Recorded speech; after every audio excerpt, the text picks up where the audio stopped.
Welcome to another episode of the Prismatic Dragonfly Tavern. Hope everybody's having a great night and enjoying our amazing Halloween theme that our engineering room, that's what I'm going to call tech now, put together for us for this very spooky month. We just got rated right at the beginning. Hi there, as I reached down to the table and grabbed dice innocently. Hi, guys. Always something. Yeah. Welcome to the Prismatic Dragonfly Tavern. We just started the stream for it tonight. We are a weekly actual play for D&D 5e in a homebrew world, and we're part of Mythical Family, a little group based out of Reno, Nevada. And our entire mission is to create diverse, inclusive spaces for gamers of all types. And we're in the middle of moving to a new studio here in town and have a whole bunch of cool projects. D&D is just one of the few things that we do. But if you like what you see, stick around. We're about to start the episode for the night. If you like what you see, hop on our socials, say hi to us, and especially swing by our Discord, where you can chat with all of us and share amazing memes and just have a good times. But thank you so much for the raid, and hope you all stick around, get to watch the show, enjoy it, and have a good night. We left off last time in a very intense... Yeah, you know what? How did that happen? You know, yeah, no, you, not me. I'm just looking at you like, deal with it. Yeah, I will deal with it. So we left off last time in the city of Windsor, the so-called City of Wonder, with our amazing group of adventurers. And they traveled to the city of Windsor for a couple of different reasons, but the main reason was to locate Giovanni di Castel, a very enigmatic man with a colored history of being a bard, or at least we thought he was just a bard. And they were after Giovanni, or trying to find Giovanni for Gaspard, because Giovanni is Gaspard's long-lost father figure. At least that's what everybody knows so far about him. I don't think you've let on too much else. Giovanni also has some connections to other members of the party through romantic means as well, much to the chagrin of of their child, or at least their adopted child. Don't say their child like plural. Like... Yeah. Listen, this is where I just tell you I am your mother. Okay. Yeah. I mean, I'm pretty sure I'm younger than you, so it couldn't have been me. Just the possibilities. So, after spending a day and a half in the city of Vinzor and causing quite a lot of trouble poking their nose around and going investigating in places they shouldn't have been, and not taking the hint when notes were slipped under the door of their tavern room and the brave caterpillar, see, this is what the DM gets for forgetting their laptop and only having minimal notes. You should have planned better. I should have planned better, yes. They had multiple chances to leave town. They had notes slipped under their door telling them to leave, and everybody wanted them to just get out because tonight there is a massive party where the Haven Stouts, the family that runs this town, if you could call it that, it's pretty much just a training academy built for adventurers that line up with their slightly gray ideals. They're hosting a massive party with dignitaries from all over the world, and they want these unscrupulous individuals out of town so they don't cause trouble. For good reason, because they were planning to burn the town down. To try and Someone get was attention. threatening it. Some of them were threatening it. It was not being planned. And eventually, Was it tactic? and eventually, they did attract the attention of Giovanni, who is working for the Haven Stouts for some reason right now and has been for a while. So we ended last session with a dramatic scene where the party was about to leave their tavern, or their inn room in the tavern, and the door was flung open. Fesfi, I believe, grabbed Sani and pulled her out of the way. Giovanni burst into the room, threw his jacket over two of the party members, and threw down a small satchel of multitude of things, including clay and chalk, that threw a fine mist into the air and blinded the rest of the party. And then when the smoke settled, there was a flintlock pistol that had just been cocked, pushed against the face of Gaspard, who did not look like Gaspard at the time, or did not look like any version of the changeling that Giovanni has seen before. And Giovanni told you, well, didn't tell you, but said, "Why won't you leave?" And what was the response that we got? Oh, I don't want you here anymore. Yep. And then it was quickly revealed with you changing shapes. Sorry, I just heard a sound off screen. With you changing shapes, that you are, in fact, Cree from Giovanni's life many, many years ago, which caused the man to drop his weapons to the ground and sink to his knees when his former adopted child pulled away from him. So that is exactly where we're going to pick up tonight. So everybody, I believe I think it was you and, no, it was you and Vander that had the coat thrown over you, but you had quickly pulled it off, and the clay has settled into the room, and Fesfi and Sani stepped back into the room, so there's quite a crowd in here now. Yeah, Vander and I are just on the couch, like under Giovanni's coat. Tea has appeared, and we're just watching. I think there was tea right before you decided to like head out. Oh yeah, Yeah, trying to maybe- calm Yeah, you down. just made tea. Yeah. Yeah. So after the brief exchange where Giovanni gruffly asked, "Why won't you leave?" and you offered some sass in return, and then once you changed shape, the poor man's heart broke, and I believe the line was something along the lines of, "Cree, my darling," and then you pulled away and said, "I don't want you there anymore, or don't want you here anymore." So, and then Giovanni had gestured for Fesfi to shut the door and had offered to explain themselves. So we'll start there with any questions that Cree might have. So Giovanni is in the middle of the room, on his knees, guns next to him, looking a mix of angry, distraught, forlorn. There's a bead of sweat on his brow, and he's looking at Cree, who looks like what right now? A androgynous little chaos demon, pale white hair, black eyes, wearing a just ravishing outfit for their previous persona of Sonia, and just kind of standing there with trying to maintain kind of like a crooked smile of anticipation as to indicate, go on. So you're not going to ask a question then? You're just like looking at him expectantly? Yeah, I think so. Why did you leave? It's not an easy thing to answer in a few sentences, but in short, I was doing it to keep you safe. If I would have stayed, you would have died before you had much of a chance for a life beyond what you had known. So I did, honestly, the hardest thing that I've ever done, and I left. Why didn't you tell me? To be fair, I did tell you, and we had quite a long conversation and an argument about it before I left. You wouldn't remember, though. What? Fesfi kind of coughs behind next to Sonny and takes a few steps forward and like walks up like right behind Giovanni and crosses her arms over her chest and goes, "It is my fault that you don't remember anything about it. You've met me before as well. What? I am a friend of your father's, and we served together in the war in Alsap many years ago when we were both soldiers. And one of the abilities that my monastery bestows on certain members of it is the ability to manipulate the mind on certain levels. The argument you had only lasted, I think it was, what, 3 minutes? And Giovanni kind of nods up at her.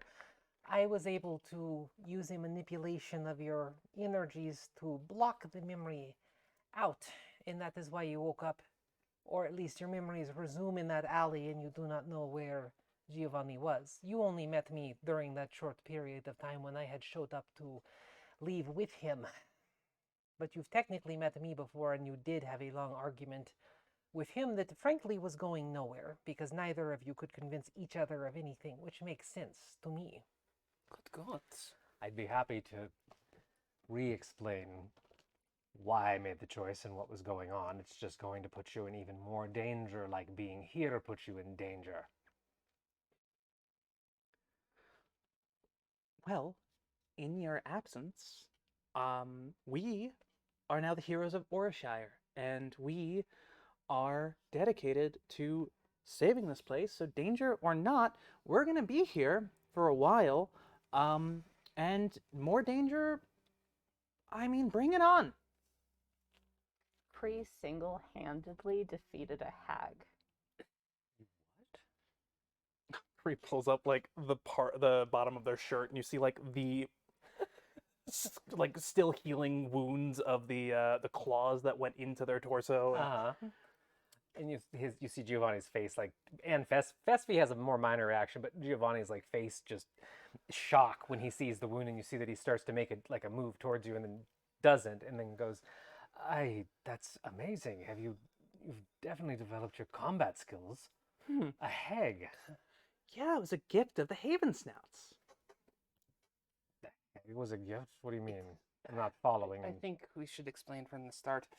I think there's explaining to be done on both sides then, because I haven't heard of the heroes of Warshire or this hag. And it's very recent news. All right. Well, then where do we start? Let's start with why you abandoned Cree. Is it okay if we call you that? Or do you want us to call you Gaspard or Sonia or any of the others? Cree is fine. Okay, just wanted to be sure. Thank you. And I can still call you that? Yeah. Like I said, this isn't an easy conversation, and actually, before we have this conversation, Vespi, would you mind, just in case anyone is listening from the castle or anywhere else? And she nods and she moves over kind of back towards the door and reaches inside her Haven Stout armor and pulls out a small scroll and quickly reads from it. And you all, everybody here is attuned to magic in some way at this point, and you all feel just kind of a brief flicker and a rush of it through the room and see a opalescent sheen go over every single surface and then fade. And even if you haven't cast a spell before, you all can kind of catch on it's probably something like silence or something that blocks scrying of some level. And the scroll just kind of evaporates and orange sparkles from Fesfi's fingertips, and she shakes them off and walks back over to Giovanni. Oh, Thank that you. feels strange. Yes, it's one from a dear friend of mine. It should make sure that if anyone was listening to you or following me, that they are not able to listen. And he shifts and pulls his legs up and kind of just sits on his butt, brings his legs up and kind of like relaxes on the floor a little bit, grabs the guns and puts them back into the holsters in his side. So if you want to start from the beginning, I was a soldier of Alsop. I fought in one of the many wars against the Kingdom of Kor, and we were quite successful. And by the time that I was 21, I was back in the capital, and I was a hero. I didn't have to work, I didn't have to do anything I wanted to at that time for the first time in my life.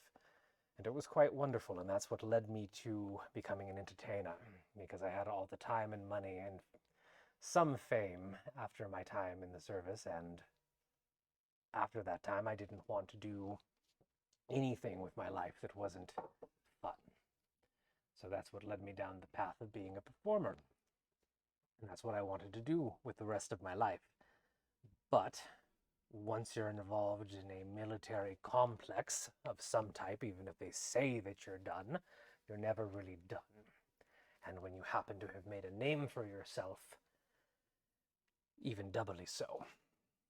So you met me, I met you during my true years as a bard and a true years as an entertainer, which I still am, technically, and it still is my passion. But I was a skilled gunslinger, and one of the best, I'm told. I put these away a long time ago, which is why you never saw them. But one night, many years ago, in that city that we were in together, word came from the capital that my skills were needed once more. It wasn't all sap, though. And that's the piece that I'm a little shy on explaining more in depth. But through a series of magical means that are not my fault, I was bound to some individuals and have to do what they say. And after I do enough of the things that they want, I'm free. Killing you was one of the things that they wanted, Cree. So when that order came down, I was reactivated. I was given my guns. Thesfi is the one that showed up with them. She, too, is under this command. But as we served together, and she was my commander in the war, we have a different relationship, and she helped me fake your death in a way. At least in a way that convinced them that we had killed you. So we left. You woke up in that alley, regained consciousness, and thought that you had just lost me in the crowd, most likely, I assume. And then we went on our way to the next mark. And for the years between when I saw you and now, I've had wonderful times of actually getting to live my life and being a performer as much as I can, and then mixing that with killing targets I am assigned or doing things that I am told to do to pay my debt. And the Haven Snouts should be the final one, which is why you find me in this city now, Cree.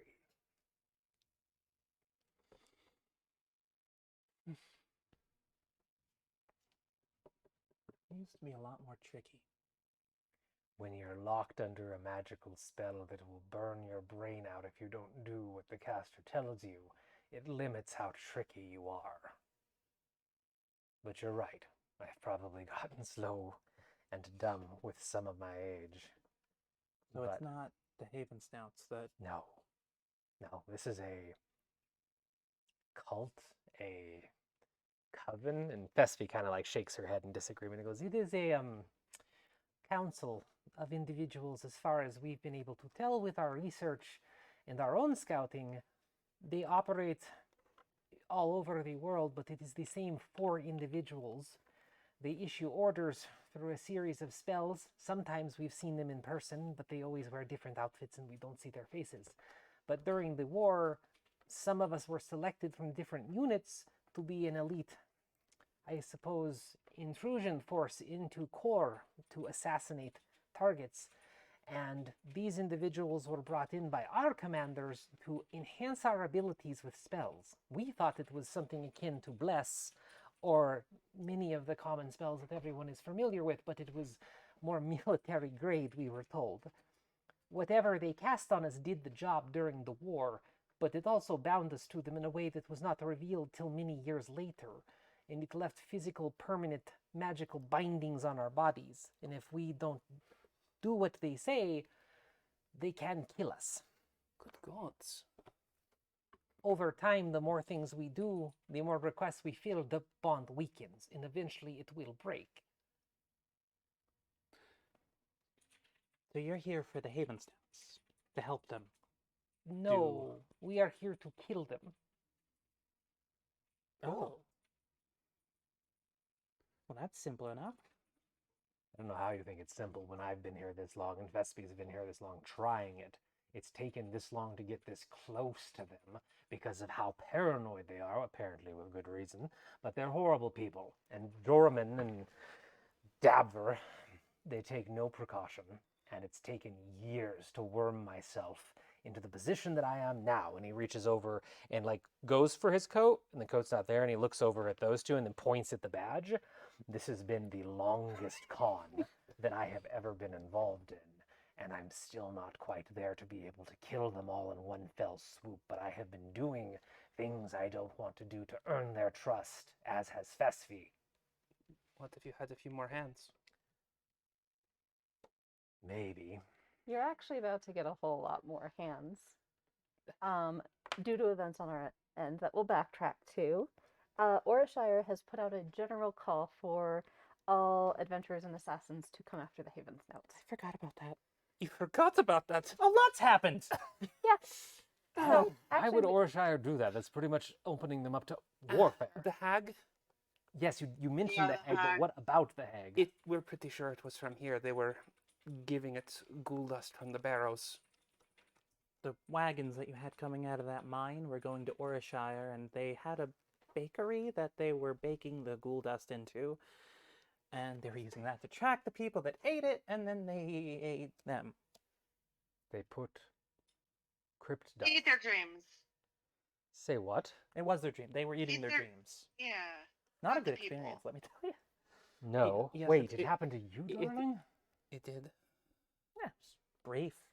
I'm so sorry. Whatever. No, not whatever. I didn't. There's the crypt dust is what we call it. Yes, but a hag I do not know of in their machinations, and feeding it to people I did not know about either. They are shipping it off-site to a location. We think we might know where it is. It's kept secret for the most part, except for the drivers. And the family said, or has told me at least, it's being used for weapons research. Yes. We stopped the hag, and that's how we got involved in all of the Orishire politics. What was... Well, that's good that you stopped it, but it's quite disturbing. So Fine, yes. there was also Dalmas Parksite in the soil Oh, yes, in the that town whole we just thing. left. Delma's Clarkside, what does Pretty that have to do sure. with it? They were interfering with the rituals to make a thunderpad. And you think that the Haven Snouts did that too? There was Yes. also the shadow assassin things But pouring, yeah, that were going to be pouring out of the little bakery as well. Shadow Assassin? invisible stalkers. That's And what you they were. tracked that back here too. It was the same place the hag was at. Apparently we don't know as much as we thought then. And you can see that he truly looks flummoxed right now, as does Fesfi. Fesfi looks a little more like deep lost in thought, contemplative, but she just kind of absently nods as she's thinking. And Matilda says hi, by the way. Matilda? Hmm. Is she involved in all this somehow? Sort of. She helped us. Good. There's probably not a safer person in Orshire for you to have stumbled into, but I haven't spoke to her for some time because they were watching me intently, and I haven't been able to even leave Vinzor for about a year. So, is she all right? Is she doing okay? She's Sonny's girlfriend now. Oh, congratulations. She's Uh, a wonderful woman. Thank you. Not to pour salt into an open wound, but Sykes also Sykes. Sykes also says hello. What is that bitch up to? I mean, she was drinking in a tavern very nicely. Sure she was. Do we? She's a spicy one. Who has the hag's ring? Do you have the hag's ring? I do have the hag's ring. I- You have? yes, I take it out of a pocket. He reaches over and grabs it and takes a look at it, and Seconds later, Fesfi, without saying anything, snatches it out of his hand and goes, "I'm better to look at it anyway." And she grabs it and Believable. steps aside and like looks over and just like whistles softly under her breath. And Giovanni like just shakes his head and wipes at his face. "This is all very surprising. The corpse dust is being harvested for some time, and as far as we know, they're trying to use it as a magical gunpowder. Something that would overcome the weakness of weapons like mine that made them nearly obsolete in the wars because they're so easily countered by magic. That's at least the lie that they've fed us. I assume it is a lie now. Maybe they were using it for this hag or other things. Perhaps it's not exclusive. They could be doing many things with it." Why the party? The gala? "What do you mean?" What's the point of it? "The point of it is for them to make friends. Every single year they've managed to charm someone at that party. It might not be an entire nation like Kor, Cardathia or something, but they start to make friends and find others with similar ideals to their own, and they want to extend their reach so that if they do master this weapon and can launch a full-scale campaign against Orishire or another place and become a dominant power in the world, they want friends." So, sorry. You know who would make a great friend to the Haven Snouts, who they should definitely get to know? The Blue Flames. Precisely. I We assume then get that close to them. that was your plan all along. I mean, it changed to him, but, you know, I mean, either way, Oh, the prince? one way or the other, we have a pretty good way to get a good meeting with the whole family. Honestly, we were mostly trying to get your attention because you figured you would have a better idea of what the hell was going on here than we did. Did you get my note? What note? Decree, sire, decree! No, I didn't get it. And he like looks back at Fesfi, and Fesfi like screws her face up and is like, "I left it on his desk. I thought he would have seen it. I didn't know who you were either, so I didn't hand deliver it to him personally." You were... That was all because you thought he had read a note. Well, I mean, Gaspard was performing in the town, and you kept making it seem like you wanted someone specifically to leave, and I guess it's a little vain, but I thought it was me, and so I just figured, you know, like... Cree, I didn't know you were here. Yeah, I get Otherwise, yes. Otherwise, I would have handled it differently. The information that I got from my friend was concerned about this group in general. I wasn't given specific details. I was given a list of names. I recognized Sonny and Cass. I didn't recognize anyone else. Well, Oh, I so recognized, to Sonny be and fair, Cass, I yeah. recognized the family name of the Blue Flames. But I didn't recognize the other names. So, I was just told to make sure that you stayed safe. And if you had walked into the palace in disguises, their wards would have wiped them off instantaneously, and you would have been standing butt naked in front of a bunch of racists that would have killed you. So that's the reason that I wanted you out of town. Mine too? Yes, yours too. That's annoying. When I tell you they spare no expense with their wards and their protections, Kree, I mean it. They use things that royalty uses in the biggest countries in the world. And even then, some of these defenses I've never experienced or heard of, and neither has Fesfi. The fact that they can make a changeling revert to their actual natural state is almost unheard of. So if you had walked in, you all would have been standing there in your true forms, would have been caught immediately and most likely killed. It wasn't some sort of... I don't even know. It was keeping you safe. Oh, please. The Blue Flames using disguises to fit in a town is just a tactic that rich people use. We would have gotten ourselves out of that fine. Half-Pint would have been fine, most likely, but the rest of you, who are not Blue Flames and are not an half-orc, would be very suspicious and would have been arrested, if not harmed on the spot. Especially a changeling trying to sneak into a very, very important function. Is there a way to get past the words? Of course there's ways to get past them. They're for guests, which is the path you were all taking. We're guests, and you would all have to go through these wards. Fesfi, myself, there's many ways in there, of course, but you wouldn't have known about them, so... So how do we get in with you? I'm still not sure that's a good idea. I think it's a great idea, and Thespy and I have a date for this. So, I have to go anyway. Giovanni like turns slightly on the floor to like look up at the tiefling who just like deadpan just looks back down at him and shrugs. Like, Do you see that I pull out a tiny Gaspard plushie and change into Gaspard? Do you see this?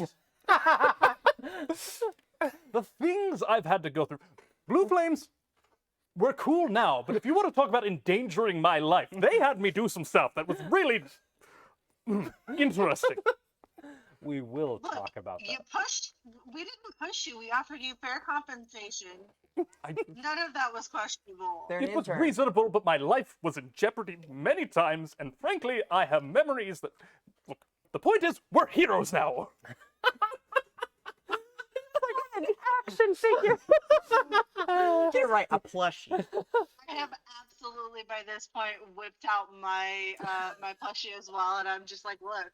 You see him just like seriously like look at each of the plushies. It's like, what is going on? Kind of expression on his face. Like, You kill a hag and the town gets very happy about it. I mean, yes, killing a hag is not something that goes without praise, but I've never seen that fast of a support spring up for heroes in a city before. You definitely have some flair, apparently, still. People really hate the Haven Snouts.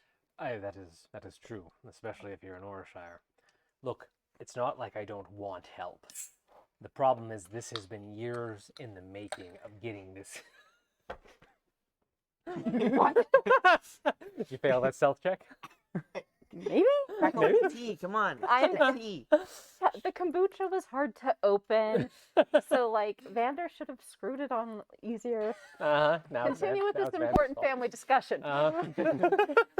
This has been years in the making of getting to the point where I might have a shot, or hopefully the both of us have a shot, to take them out. Years in the making. Yes. I have spent years myself. I believe actually the exact same amount of time that you've spent. I am not leaving. I mean, some of it was doing other things, to be fair. Yes, I had to survive. Thank you for reminding. No, I meant that I was doing other jobs. and it- Well, that's not exactly comforting. Neither is knowing that you were apparently in very dangerous situations with other individuals. And he kind of looks at Half Pint. You taught me a lot of two-people cons. And she's the one that you picked for the two people cons? No, she was my backup plan, essentially, when I didn't have a second person. I see. That's not what I meant. Still, we're very good friends. They're best friends. Best friends. All right. I left you in that alley many years ago against my better judgment to try and make sure you had the best chance at some life that wasn't an execution in an alley from me or someone else. I don't want you to now suffer that sort of fate years later. Well, let me ask you a question. As far as your whole binding is concerned, is Cree de Castel dead? As far as they're concerned, yes. No problem. I mean, hell, they're the only people who ever really figured it out. Frankly, that was a weakness on my part. I don't follow. What do you mean? They're wonderful people and I adore them very much, alright? It's not my normal way That to is- be. No, that is quite obvious. What I'm talking about, though, is what do you mean about it mattering that you're dead or not? I just don't want you to actually die. You have a few boxes left to check off. We'll check them off. We are working towards the same thing. It would probably be best if we helped in a way that does not ruin your plans. There might be a synergistic way, perhaps, that Fesfi and I could use some help to finish our job. The other consideration is that if we succeed, the city plunges into chaos. And do you have a way out of here if you are associated with this? Perhaps if we have a timetable, we could let Orishire know and they can make sure that they send sufficient aid. They don't have an army. They have Never really asked about that, to be mean, fair. They have the city force like Ponies, most cities. though, we can get away pretty quickly. not if they close the gates. Do you have a Um, wizard with you? Teleportation? No, but I have my gun. That'll Sonny? make someone open the gate, right? Just myself. we have a cult. Well, we're making a cult. We are not expanding my cult. But you have a cult. Back But home? there's an entire church in that one town. I think it is gone now. It was only supposed to last a few hours. But look, they've made figures of Heta. They have embraced. Yes, you remember. You remember Heta, yes? And Giovanni nods and just makes like the strangest expression yet at the stuffed octopus. You have had a very interesting life. I'm actually pretty good at marketing, it turns out. Oh, you designed those? Well, not those, but the scheme around it was kind of my fault. I'm proud. That's a very good But scheme. we had to get Matilda's attention when she was helping us, so they decided the best way to do that was make a picture of Heta in the sky. I whiffed out the Oh, God, drawing this again. touching it for the crest. Really? And she's like, this is Heta too, which Is- is why this is our symbol. Hora? What is that? I don't It's know. the I haven't actually asked shortening about that yet. of our nickname, That's your adventuring name. Heroes of Orashire. I thought it said Hora. hero. It says horror. Yeah. Yes, Well, that's what it says. the- I was a little tearing up at the time. Because you abbreviate Orshire or ORA, so that's Hora. Hora, right? Hora. Heroes of Orshire. It's okay. It sounds untoward. It does sound untoward, But but is it inaccurate? Yes. And I just like glare at Sonny. I have a girlfriend. Frankly, celibate for the past years. I mean, I didn't just say that in front of Giovanni, did I? You just said that. I changed into a much smaller guest part.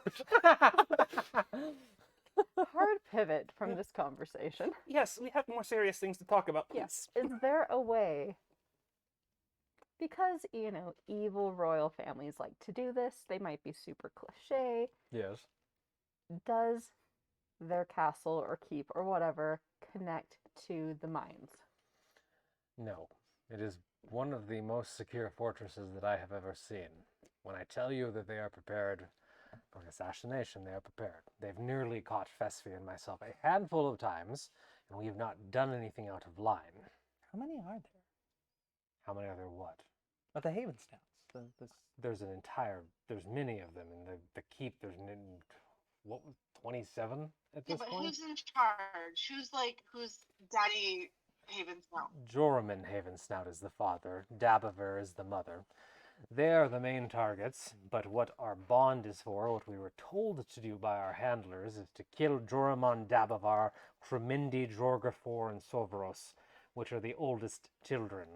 2 brothers, 1 sister. The rest of the family is inconsequential and most likely will never have the brains, let alone the following, to raise anything up from the ashes if we take care of those 5.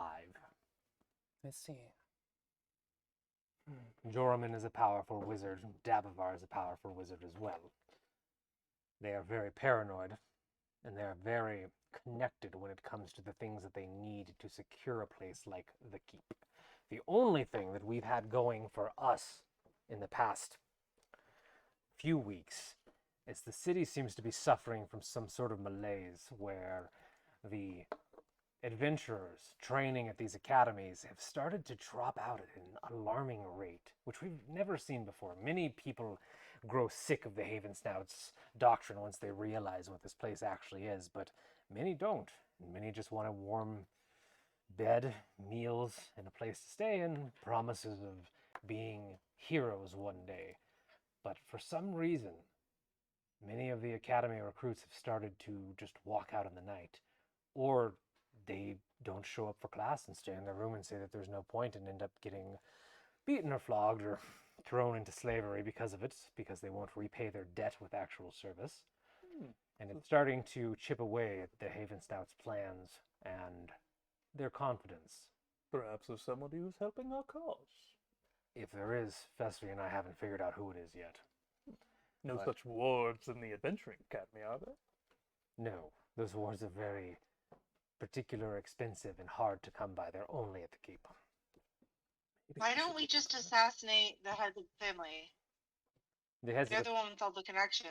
that's what we're trying to do and have been for years. Jorman and Dabavar never leave the keep, and they are always surrounded by their bodyguards, which is something I have been trying to become. And he once again gestures over at the badge.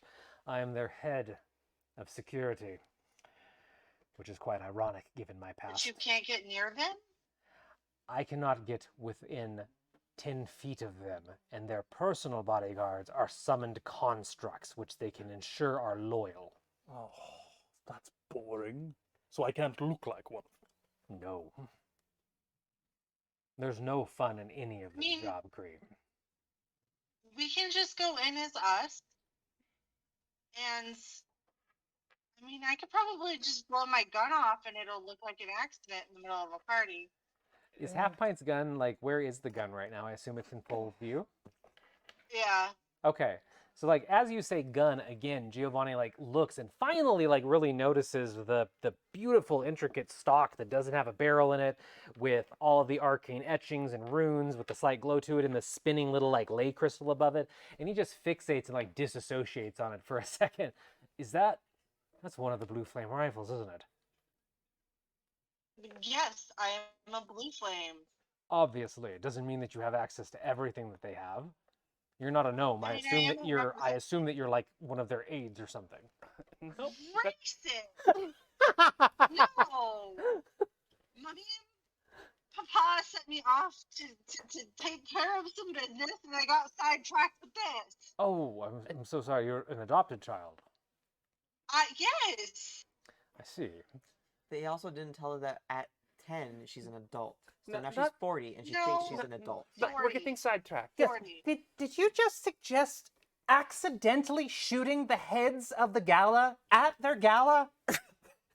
Like Yeah, what? I it looked like it was an accident during like a shot trick or something. I think it would still end very poorly for you and the rest of us. Very much so. No, Mummy will bail me out. I don't think the rest. I mean, like that guy's the guy with all the power. I don't Who's think that gonna there's stand going to up be after that? there's not going to be Especially if they bailing blow out their of hands off. there's not going to be bailing out of anyone. If they're killed, it's going to descend into chaos and there's going to become a power vacuum and heads will roll in every direction. No one's getting arrested when this happens, if this happens. Well, in We a just lot have to get out quickly. Honestly, as much as I'm thinking everyone in this room might hate the idea, judging based on your reactions, that weapon might actually be a good idea. I mean, Shooting them Told from a you. distance, it has more range than gunpowder. I know that at least from the rumors that I've heard about it, right? didn't you just get the runes upgraded? Yeah, it's extra long shot now. It can punch through most basic barriers, I assume, right? She's kind of only shot at the sky since we've Well, a tree. in front of you, I've only shot in the sky. She did obliterate the tree on the way here. Yeah. I mean, that's missed the something, one I cool thing. suppose. Can it penetrate Very good magical shot. barriers is the question. Can it? Sorry, say that again? Can it penetrate magical barriers? I'm assuming since it's not gunpowder based, it must have more of a kick. Yeah, it does. I'm not sure how close I'd have to be because I haven't tested this on a magical barrier yet, but I know that we do market them. I mean, that's something then. As crude as it is, that might be one of the safest way. Their bodyguards, the summoned constructs are terrifying. I think, and let me stress emphasis on think, that myself and Fessy might be able to take them. Maybe. I mean, in the plays, there's always some sort of way to, wrench control of constructs and such. I mean, maybe we just have to look into that. There's a crown that Jorman wears that controls the constructs. If you could get it off his head, you could. Half pint, you think you can shoot off his head? No head, no crown. We're thinking about it. No, sorry, I froze for a second. I couldn't hear anything you were saying. Yeah, no. I mean, I could try to shoot it off his head. I can't guarantee that it won't go through his head. I mean, at that point, it's two birds with one shot. If you Yeah, I can definitely do that. If you were able to decapitate him in a manner that also dislodged the crown from any sort of physical connected body, the constructs, as far as I know, would cease to function or function at limited capacity, and we would have a much better chance. What about I take out the wand of dispel magic? I mean, is there any chance that we could just dispel it? Oh, the constructs? The crown? No, not in the slightest. Why do I never? What if I just grab it off their head? Again, you can't get within. Shake their hand. They don't shake hands. You can't get within 10 Don't feet of them. shake it. What if That I is an affront. was one of them? They do not let their own children touch them anymore. So I take it then that they don't have any moral weaknesses that we could play up. Define moral weaknesses, Cass. Is it like drugs? I was more thinking of the flesh. version. Like wars? Cass Well, is that's just 'cause gonna you go have a black dirty red. mind. I see that you haven't changed at all.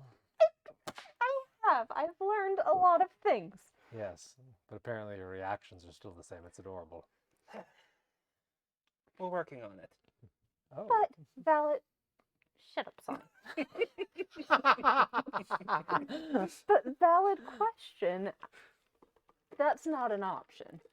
I do not believe Jorman and Dabaver have that sort of a weakness. They do consume drugs in private.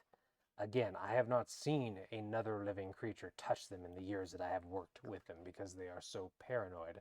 Again, with reason. And are all of the kids in lockstep with their parents, or is there like a black sheep of the family who's like, if we made a power vacuum, they would want to step up into it? Many of the children would meet that requirement, but most of them don't have any innate power and simply leech off their family and don't have skills or means of sway with anyone of power. The three that we're interested in, the two brothers and the sister, you wouldn't be able to convince them. As far as I know, you wouldn't be able to. Otherwise, we would have tried. Would they be on the floor at this gala? Yes. The way that it's planned right now is there's going to be a grand reception at the palace tonight where the Haven Snouts, specifically the ones that we're interested in, the 5 of them, will oversee everyone entering the castle from one of their towers.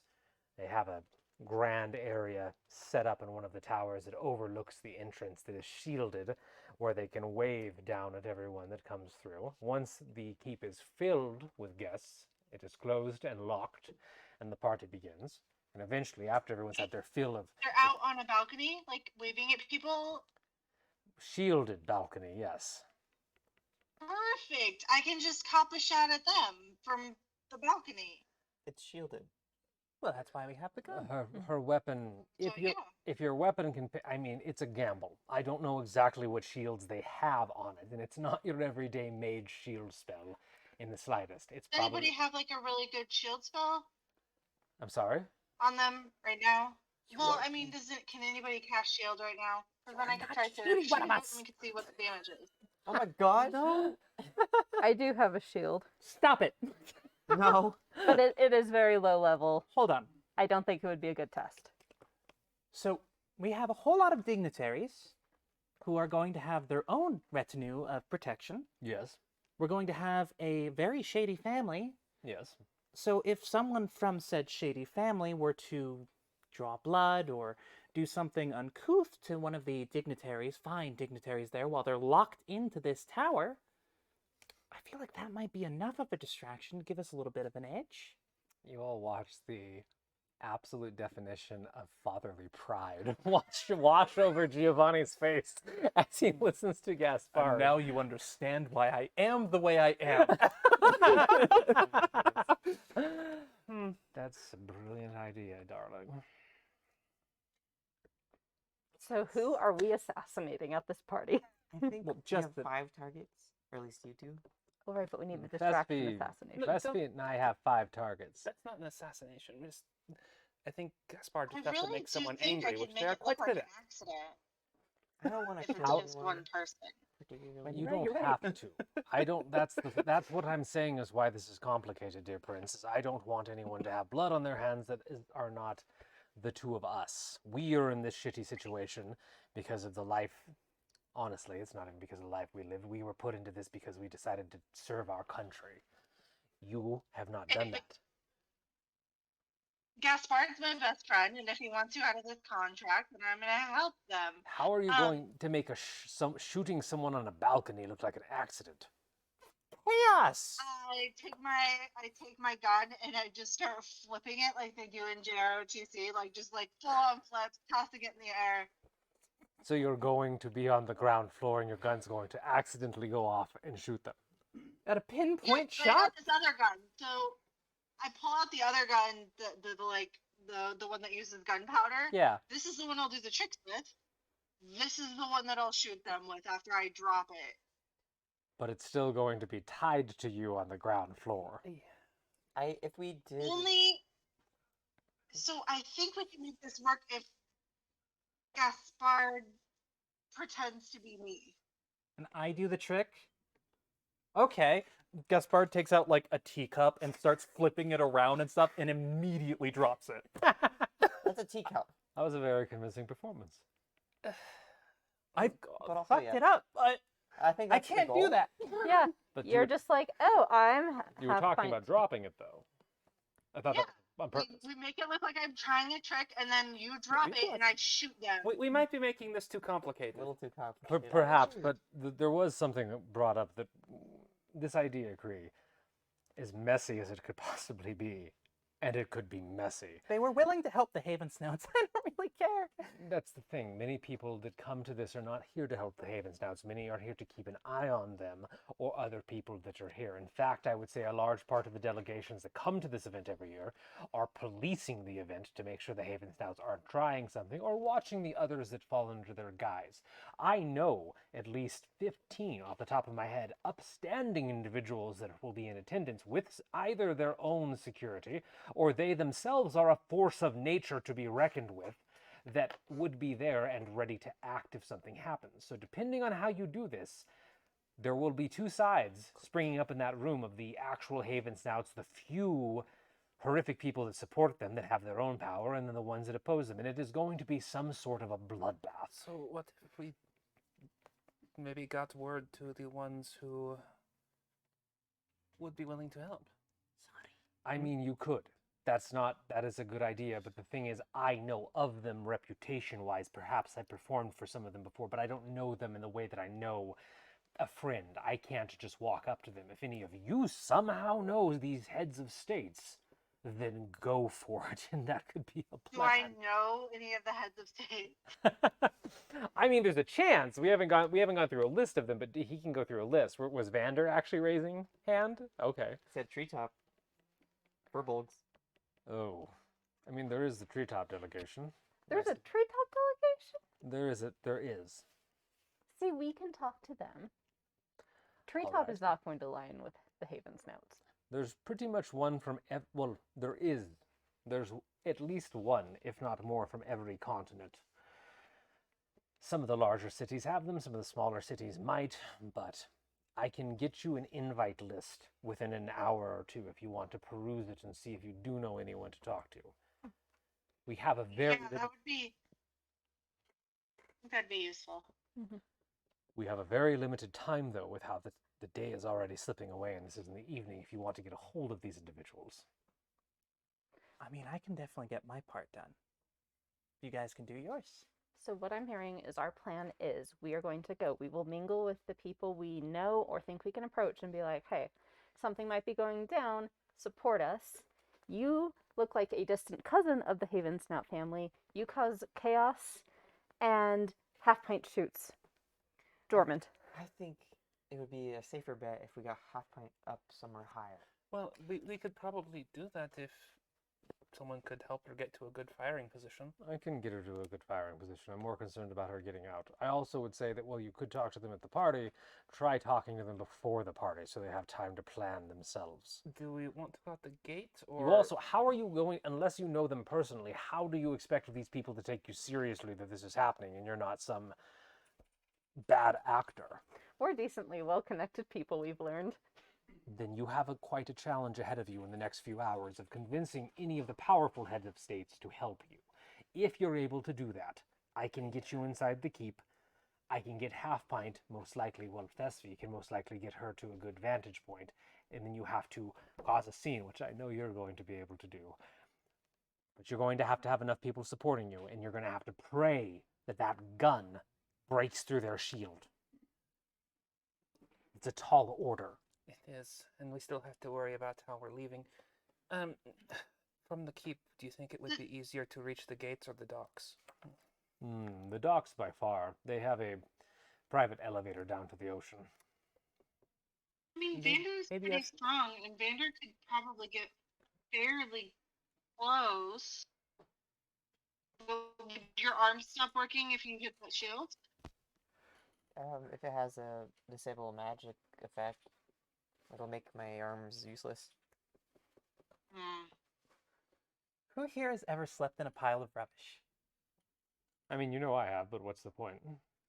The dignitaries are going to have to get out. and I'm Thesvi just pretty sure has that their hand up in the back for something like, take it down. eventually they will get out. All we have to do is just hitch ride. We could hitch ride on different dignitaries. Well, We just have to get out of the city. How do we get back to... We might not need to go that far. I know a captain down at the docks. This is not the first time I've met Miss Sykes. Captain Sykes. I Really? haven't met this, but that's okay. Yeah, cool. Sykes. She trades with my village. She's really nice. She is...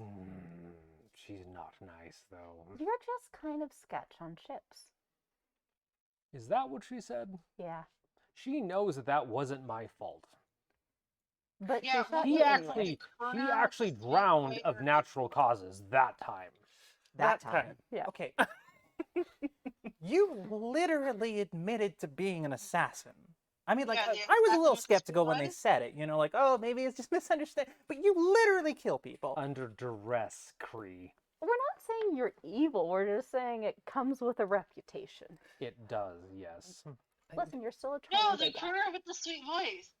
Yeah. That's I what mean, it that's not a was. bad name. I haven't heard that one before. And all I'm saying is that if the docks are the simpler way out, I know a captain there who knows my people. Sykes would be able to get you out on the Gaunt, and it would be one of the fastest fucking ships down there, so annoyingly, that would be a good plan. Wait, your orb thing. Your orb thing. Oh, yes, it keeps messing with magic. We That could could be throw the something we orb can thing use. out the balcony. The Well, hell is an orb hey, thing? hey, I take was out my crossbow. Here, Cree, what are you doing? This can probably get that up there when you shoot.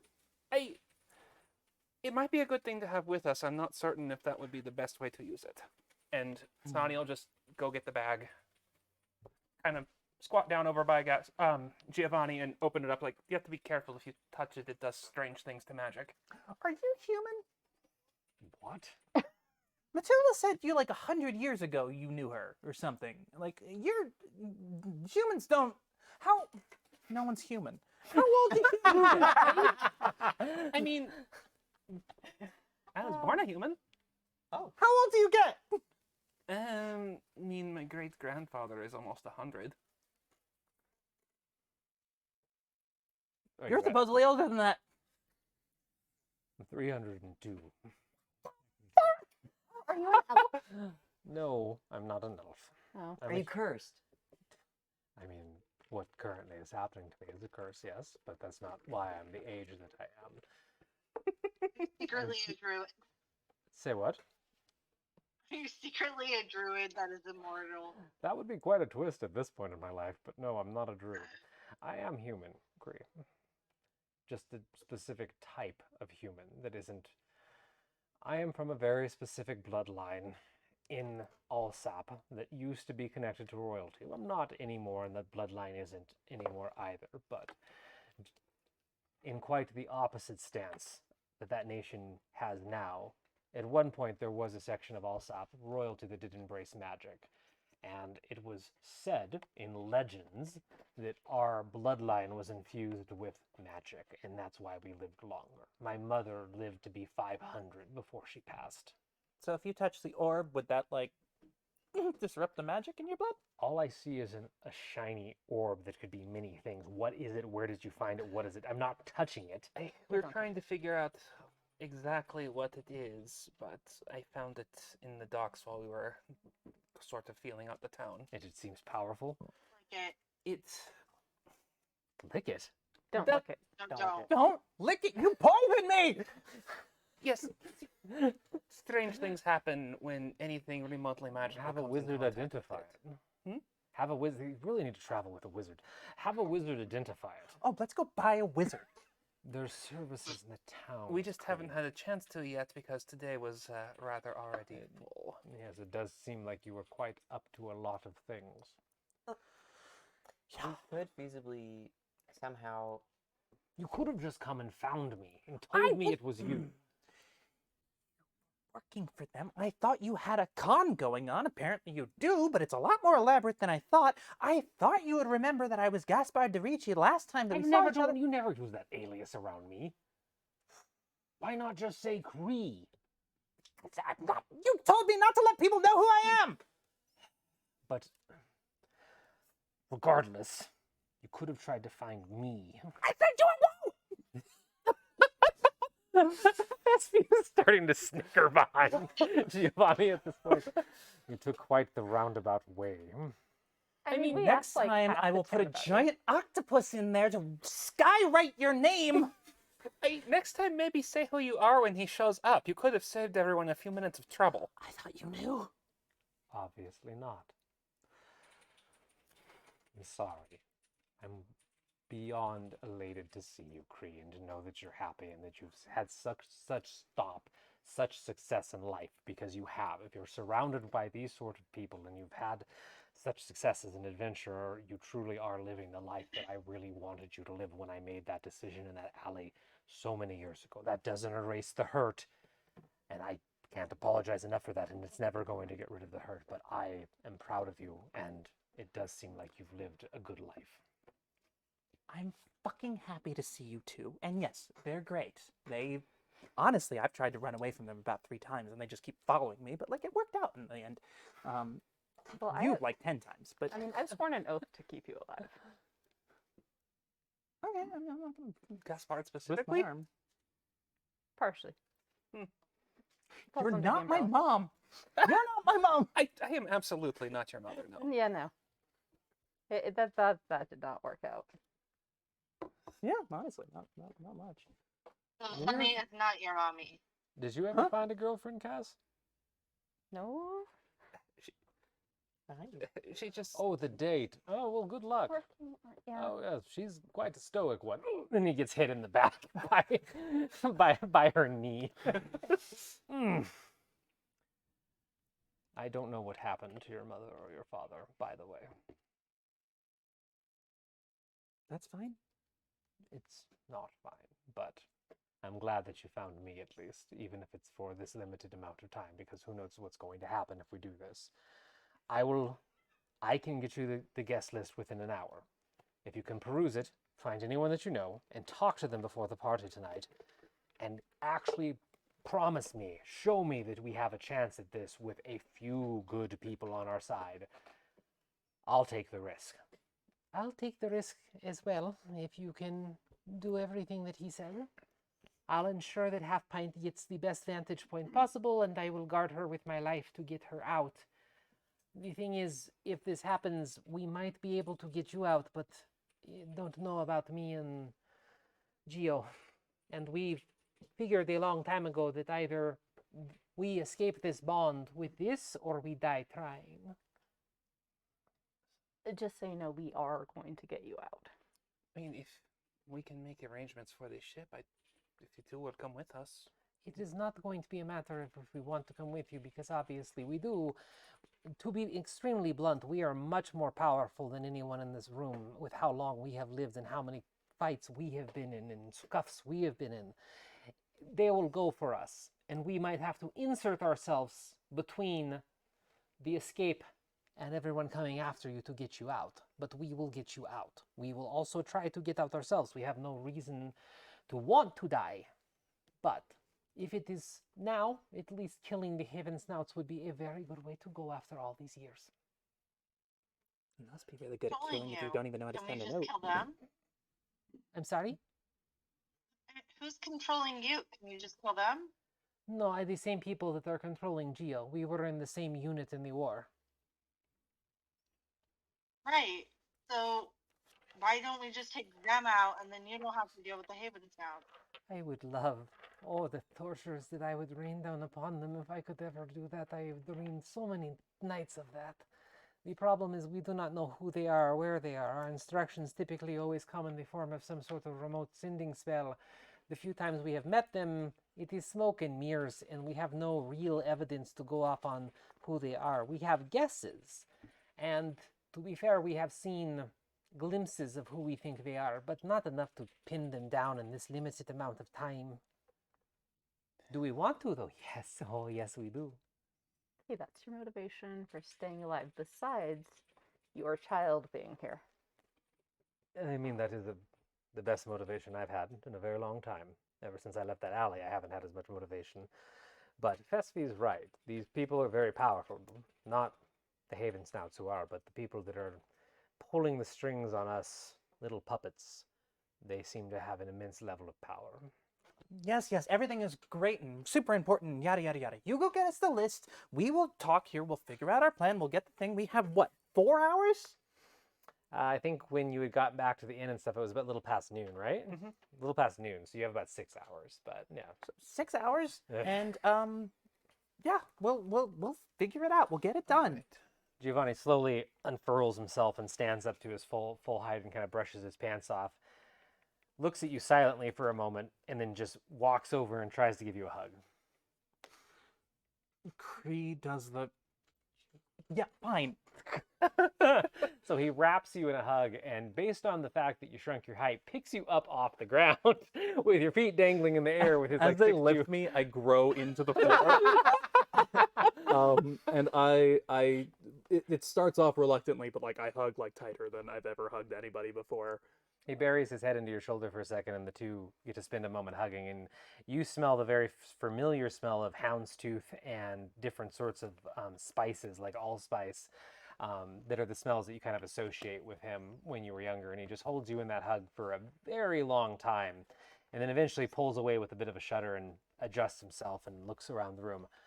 I'll have Fesvy swing by with the list soon. I need to get back and keep appearances up with not only the Haven Snouts, but the delegates. The spell in here is only going to last another 10 minutes or so, so be careful. I don't think you're being followed from what I know. Just by you and your friends, yes. Well, despite Fesvy. Fesvy's the only one that's following you, and it's because we were asked to make sure you were safe. Who asked you? Kovita, if you know her. Ah, yes, Oh, yeah. yes, we are acquainted.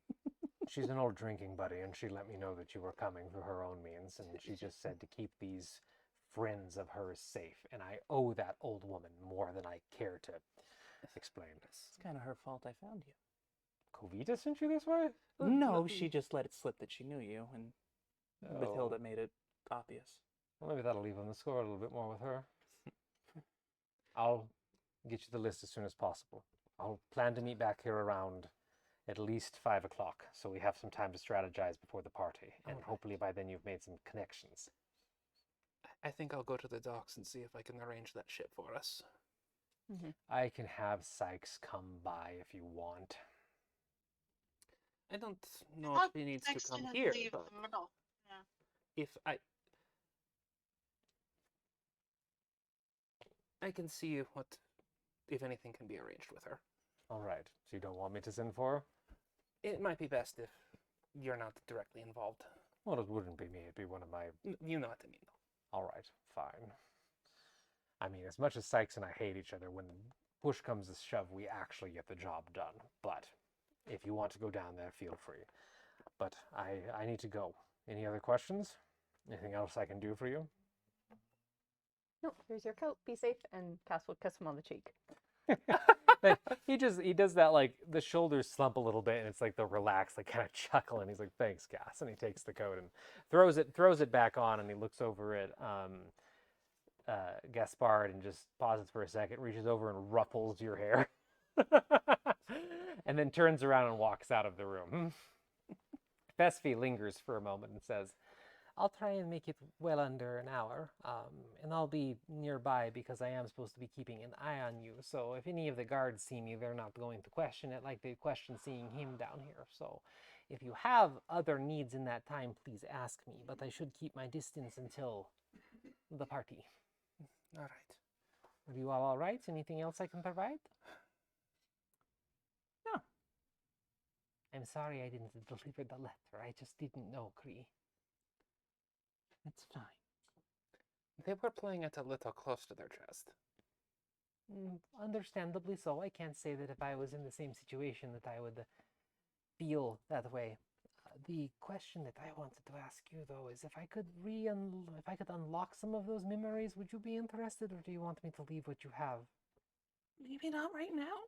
It's an offer that's on the table, so just think about it. Sure, when this is resolved, we'll come back to that. Obviously, but just think about it, if only to ease my guilty conscience. I'll be back. And she turns around and walks out of the room and closes the door behind her, and you are all left in the silence afterwards. The whole room, by the way, has a faint, like, chalky dust to it now after the little sachet that Giovanni threw.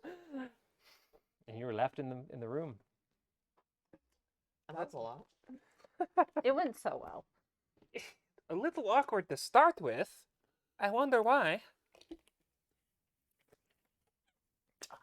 You're right. I could have been more forward. I'm learning how to open up to people. I'm not very good at it yet. And also, there's a lot of people trying to fucking kill us. That was That's true. implied in the note.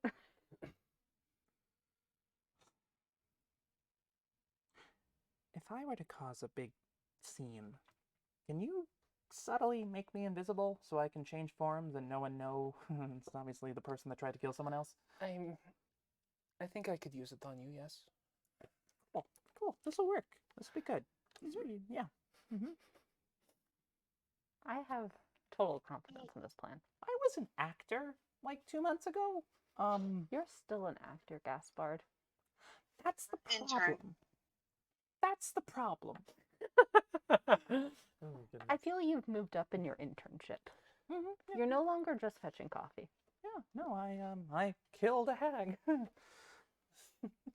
You contributed to it. I was there. I mean, I think we would have had a bit more trouble dealing with it if not for you, so... Yeah, I was conscious some of the time. Well, it's not even that. I mean, the wand and everything do. True. I was... Yeah, I think things like that I can do. Yeah. Alright. And Sonya will just take one of the scrolls and turn herself back into looking human instead of shark. Okay. Are you guys going to do anything in the time where Fesfi is out fetching that list for you, now that you have a bit of time alone?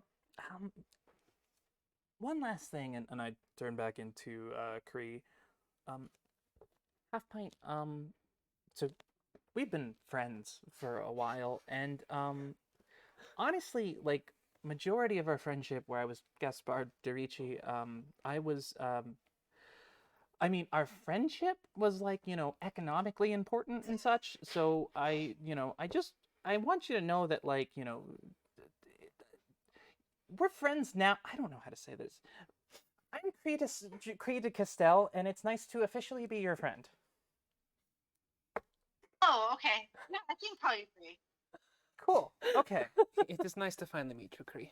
Yeah, that's the one rule I had, but yeah, no, it's good. I do remember you the last time you broke it, and I still appreciate that. Yeah. All right. That was, yeah, bucket list done. Okay, let's go. Let's die. A little more faith. No one is dying tonight. Oh, right. That would break your oath. That adds something to my Yes. bucket list. No one in this room. Yes. Well, yeah, no, I will definitely be killing someone. No, that is fine. That's part of the agenda. And on that note, I think I'm going to go make sure our ship is ready. We should probably get ready for the party so that way we can then have maximum time to go around. And it'll help us look way more official when we approach Treetop. I am terrified on which sibling it's going to be. I need a picture of one of the Haven Snouts. That's a good question. Somewhere? Yeah, probably. Okay, we'll figure it out. Probably. Well, wouldn't Giovanni know a way to, like, a secret drawer? Or, like, a magic drawer? Easy? He's an incredibly talented artist. He's an incredibly talented artist, okay? I instantly Well, become there you half go. pint talking about Cardia. Prismatic Dragonfly Tavern, where we have mommy issues and daddy issues in the same group. Just like real life. Oh. I have only the happiest home life, thank you. I'm jealous. Bonnie loves her parents. Just know what's wrong with the rest of you.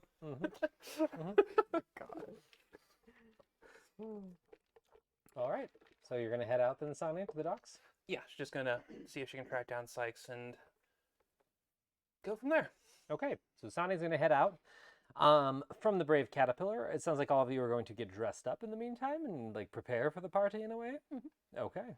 Absolutely. So what does that look like? How is everybody going to get themselves fancy for this event?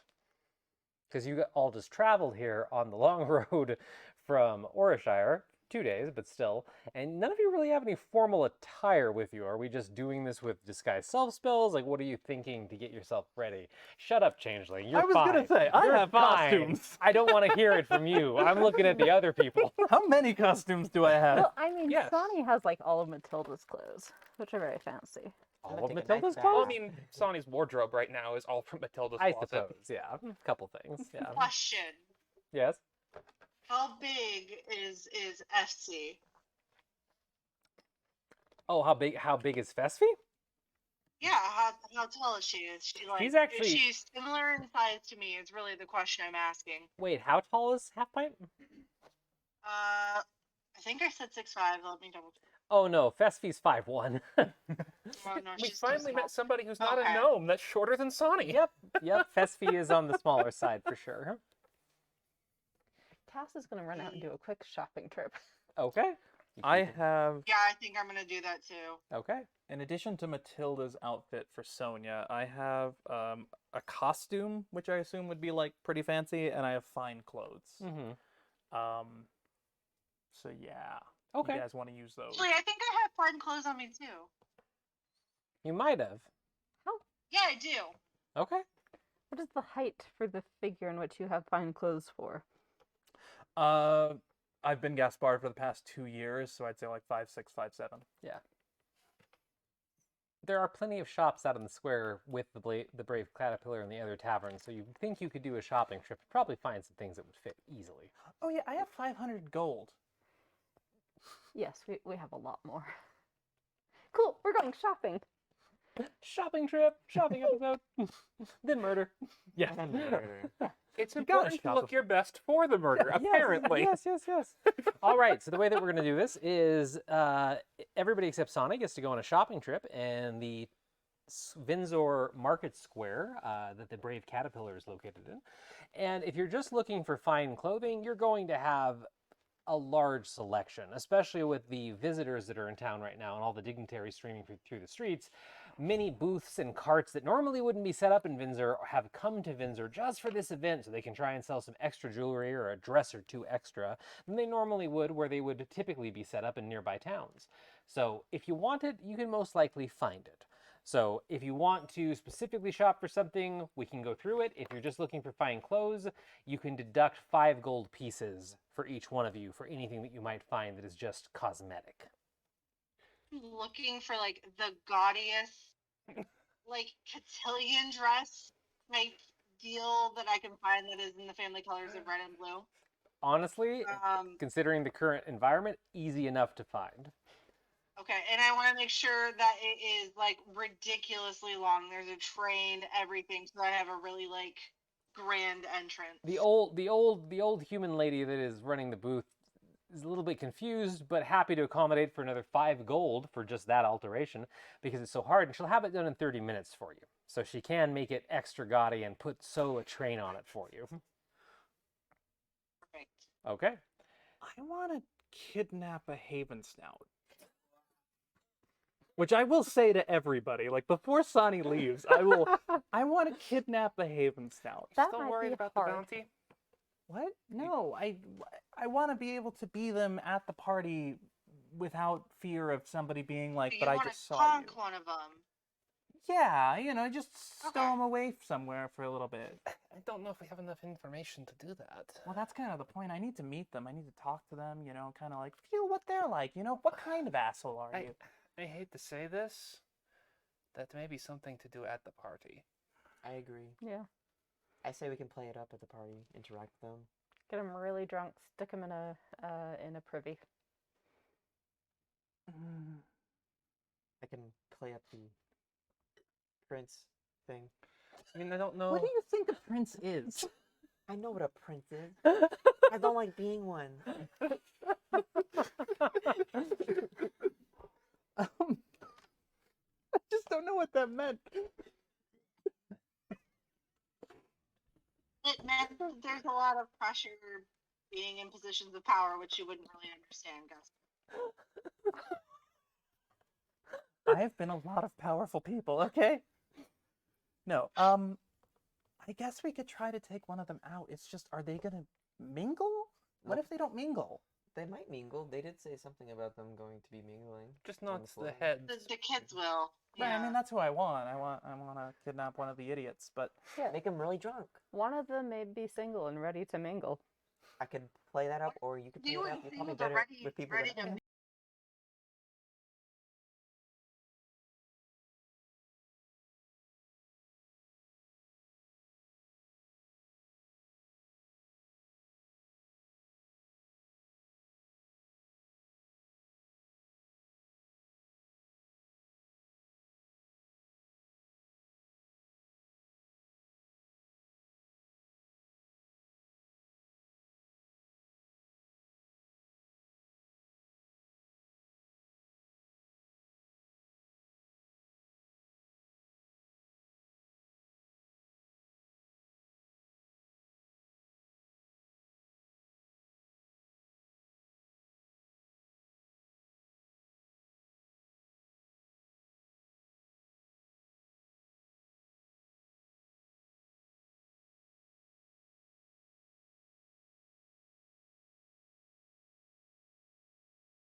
Black cutter of a ship, and it stands out in the dock.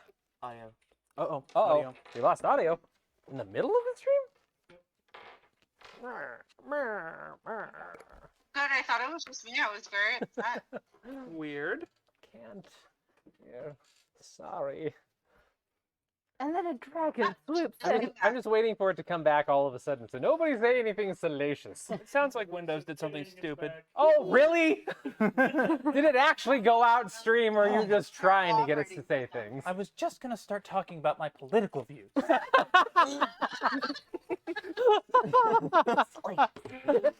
I was about to say all sorts of funny things that I shouldn't say. So that's great that they actually told us that it was back. So thank you very much. We appreciate it. They were just trying to get it out of you. Yeah. All right. So then you were able to go back and okay. So it was the engineering room, messing with the warp core. Gotcha.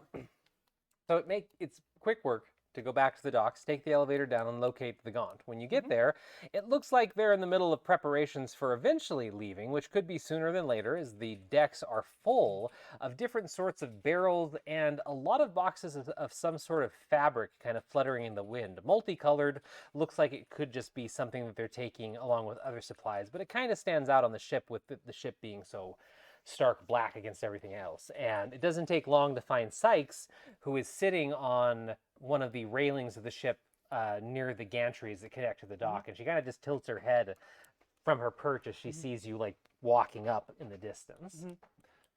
I fully expect Sykes to both see me and recognize me again, because Yeah. it's happened every time she's No, and that's through. why she's like tilting her head, like, why are you down here again after having gotten the letter? from me?" And this time I'm just actually walking straight to the ship. Yeah, the crew, everybody's gonna like raise an eyebrow, but you can just walk right up onto the Gaunt, and she's just going to follow you the entire time until you get within speaking distance. She doesn't have her captain's hat on. All her clothing is like the same, but like some of the extra buttons are popped. It's a little more relaxed. Her boots are off, And she just like follows you the whole time, and eventually when you're closer, did you remember another letter? Not a letter, actually. Something came up. Could we speak privately for a moment? I mean, I was about to go to sleep myself, but sure. She spins around off the side and hops onto the deck and then just kind of gestures. She picks her boots up, throws them over her shoulders and gestures, and leads you over to a side room, not kind of where you would expect the captain's quarter to be, but like it almost looks like a supply closet.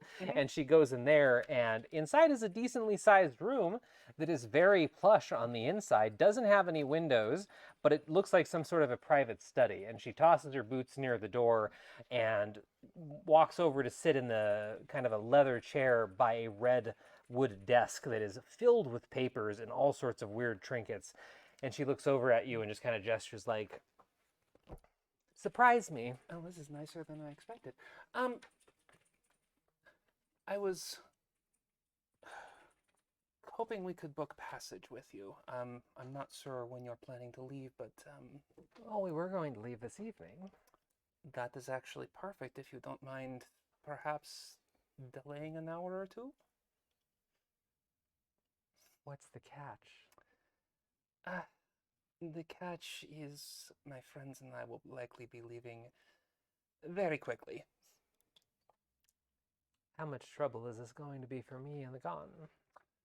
Ideally, no one should know we come to your ship. We just, we're making arrangements to come down from the Keep's elevator. The Keep's elevator. Yes. Is the Keep going to be on fire when you come down? I can't promise it will not be. Oh, you've gotten yourself involved in something then? Yes, we found what we were looking for. Really? How was that? Interesting. Learned a few things. I would be happy to let you book passage, as we're no friends of those assholes. I can't help you if you get to the Gaunt, you can leave with us, but I can't risk the lives of the men and women that work for me, or the health of my ship, fighting for you. But if you No. get to the ship, you're welcome. I would not ask either from you, even. I know it is not nearly enough to say the gods will take care of them, but that's not even in the question. Also 1,000 gold. I think we can make that arrangement. Okay. Do you want us to meet you near that elevator? The docks don't actually run over there, but we can get the Gaunt close. Yes, and I know your ship. I can make sure everyone else knows which direction to go once we are I down mean, here. she stands out. I think most people are going to know her with a description, and that's on purpose. But we can be waiting, and we'll give you until midnight. That's all I can ask. All right. I expect payment by the time that you get on the ship then. We will not be aiding in any sort of fighting, but if you get to the Gaunt within that time frame, you can leave with us. You'll have your gold. All right. Well, then I wish you luck with whatever harebrained scheme that man talked you into.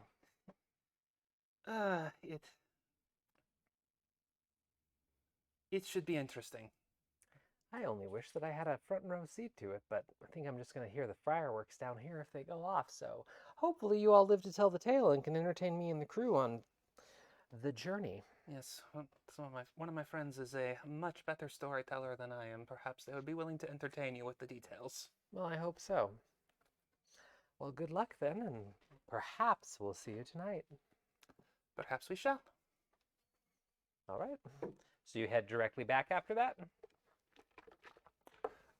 Yep, I don't think there's anything else she wants to spend a whole lot of time on, because I really, without seeing the delegate list especially, it's like there's probably nobody on there that she would have any reason to know. Okay. So it only takes you guys about 30 minutes for your shopping trip. So by the time that you four get back to your room at the Brave Caterpillar, Thespie's actually already inside the room, and she's sitting on one of the couches and is drinking a cup of the tea that you had left like brewing there. And she just is like waiting for you all to come in. So once you come in, she like finishes the drink that she's in the middle of and looks like she just polished off a cup. And gestures over at the table in the middle of the room, and there's multiple copies of the dignitary list. And these look like they are printed on very heavy canvas with gold filigree and silver ink, and they are incredibly gaudy. And she kind of coughs and goes, "Ah, I've been waiting for you, and I got as many as I could, so hopefully that's enough for you to find someone you know." And then she just kind of like looks at the dress that Half Pint is like dragging in with her and just like tilts her head and just, "Ugh. I see you've found outfits." Where's my homunculus? I need help with this train. I do not believe the family has returned it yet.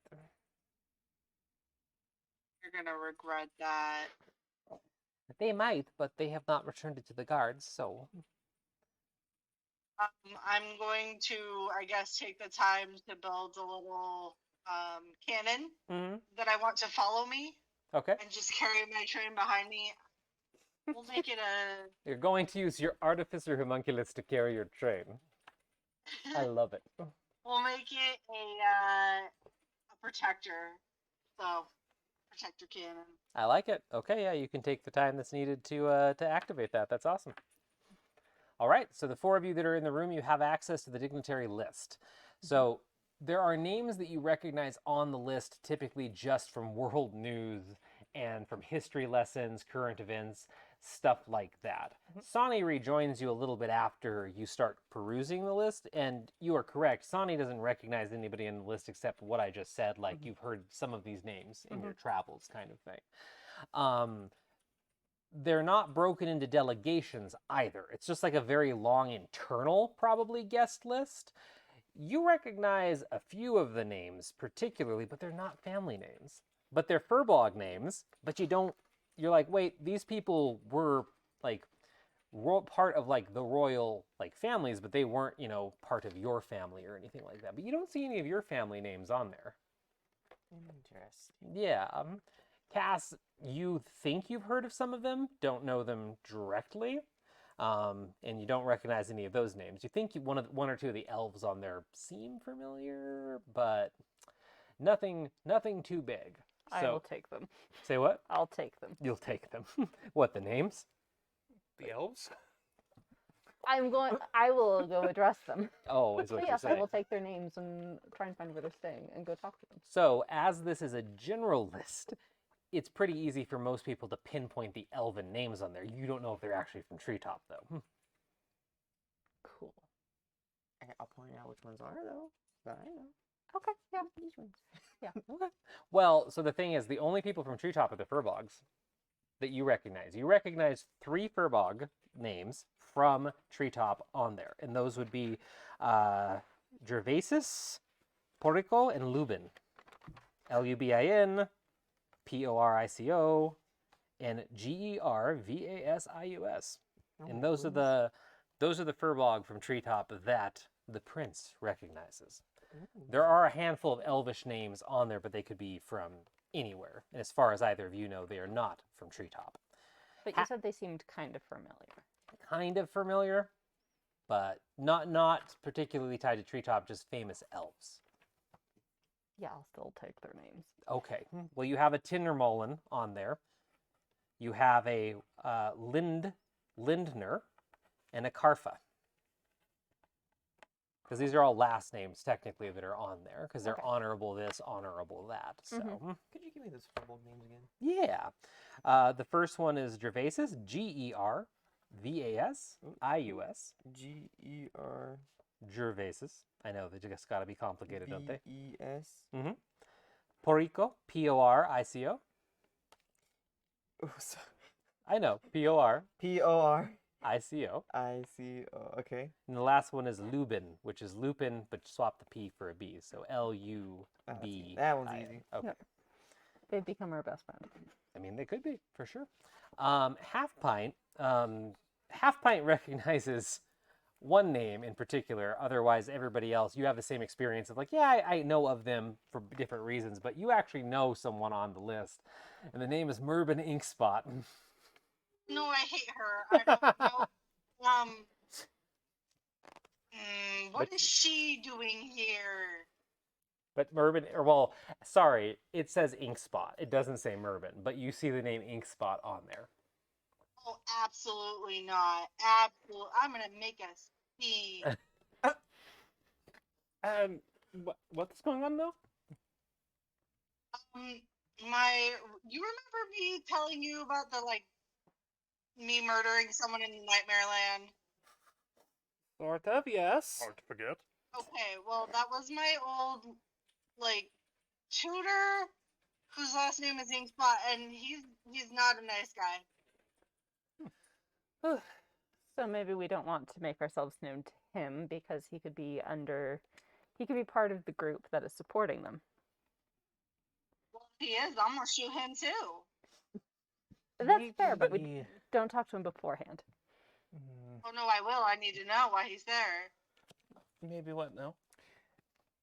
Maybe we ensure that everything else goes smoothly before we take up personal grievances. I mean, there's always tomorrow. Is there that guy's sneaky? What? He's super sneaky. He's a snake in the grass. He's a terrible human. Why are we not just burning down this entire city? Never mind.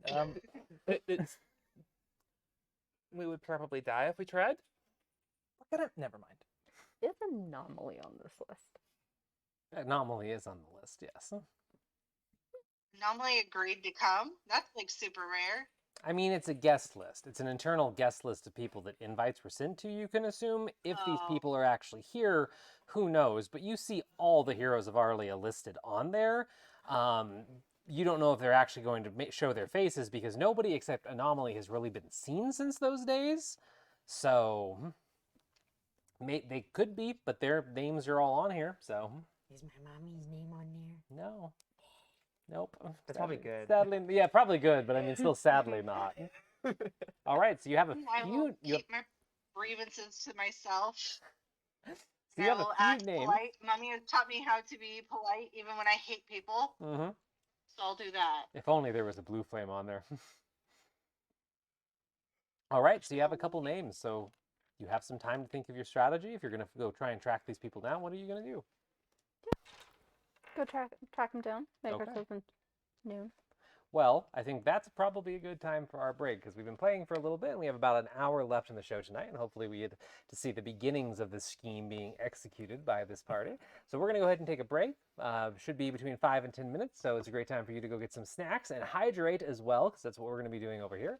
So we'll be back in just a little bit, continue the story, and this will give the players a little bit of time to think about what they're going to do as they approach the impending gala that they're supposed to attempt in high-level assassination at, and we'll see how good they do. So It'll be fine. have a good break, and we'll be right back. We're gonna do great.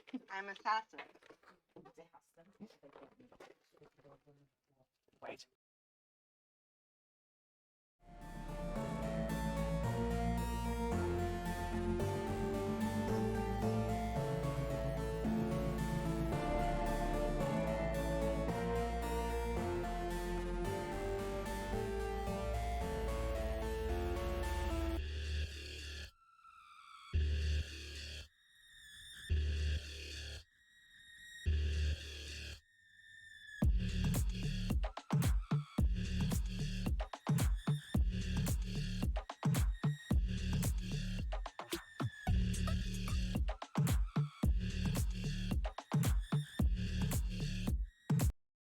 Live, just make sure Ray knows when they come out. Okay. And we're back. Just ask Ray about their bowel movement. I mean, that would be really awkward. Oh, now they get us unfiltered.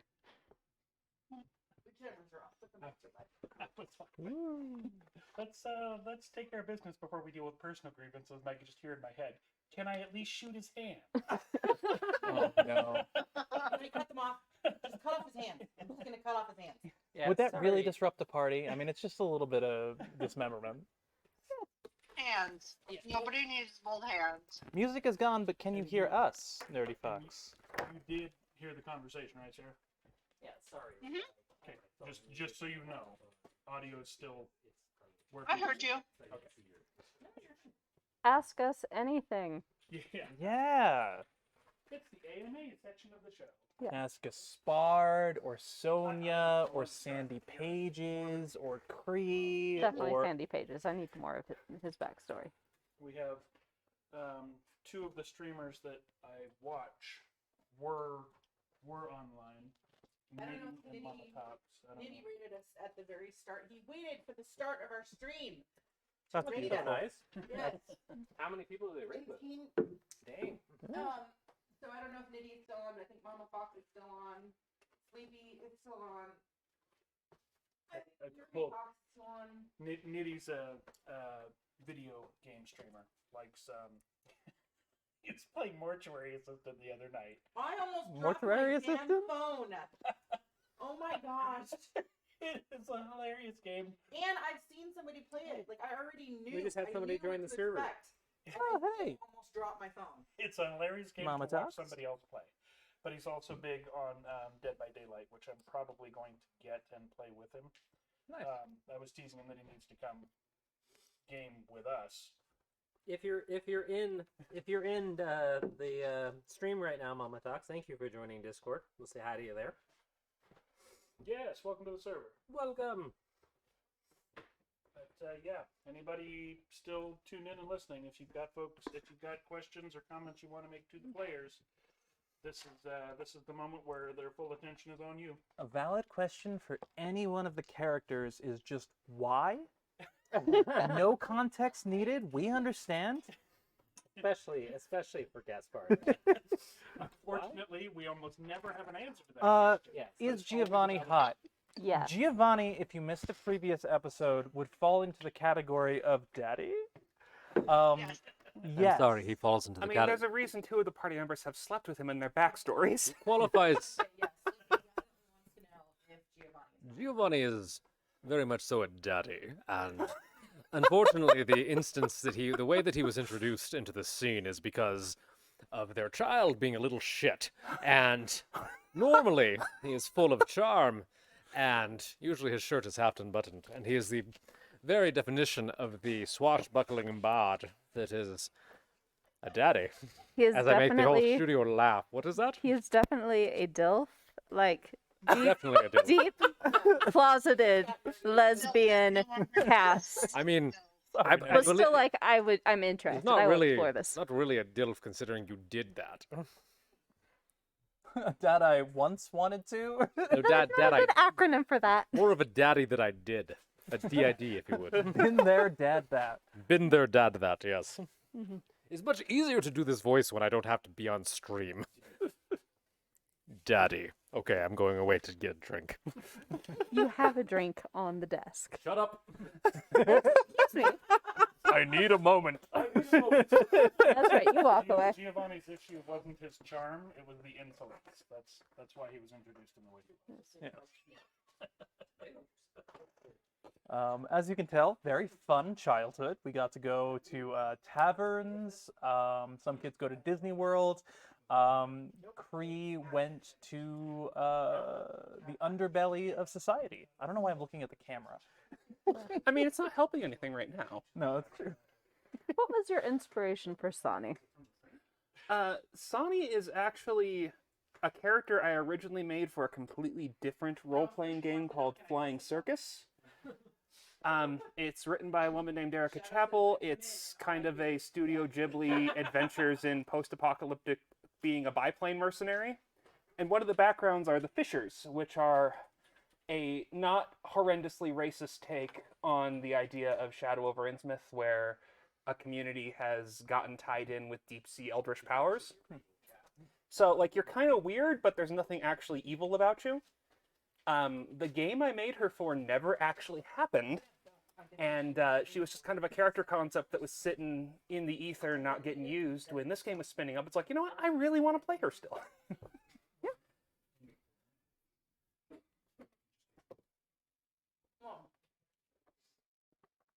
We just didn't want to surprise you. And Sleepy, you can probably kiss Giovanni. He apparently doesn't make that very difficult. I will say though, apparently there's already a line forming a queue, so you should probably take a number.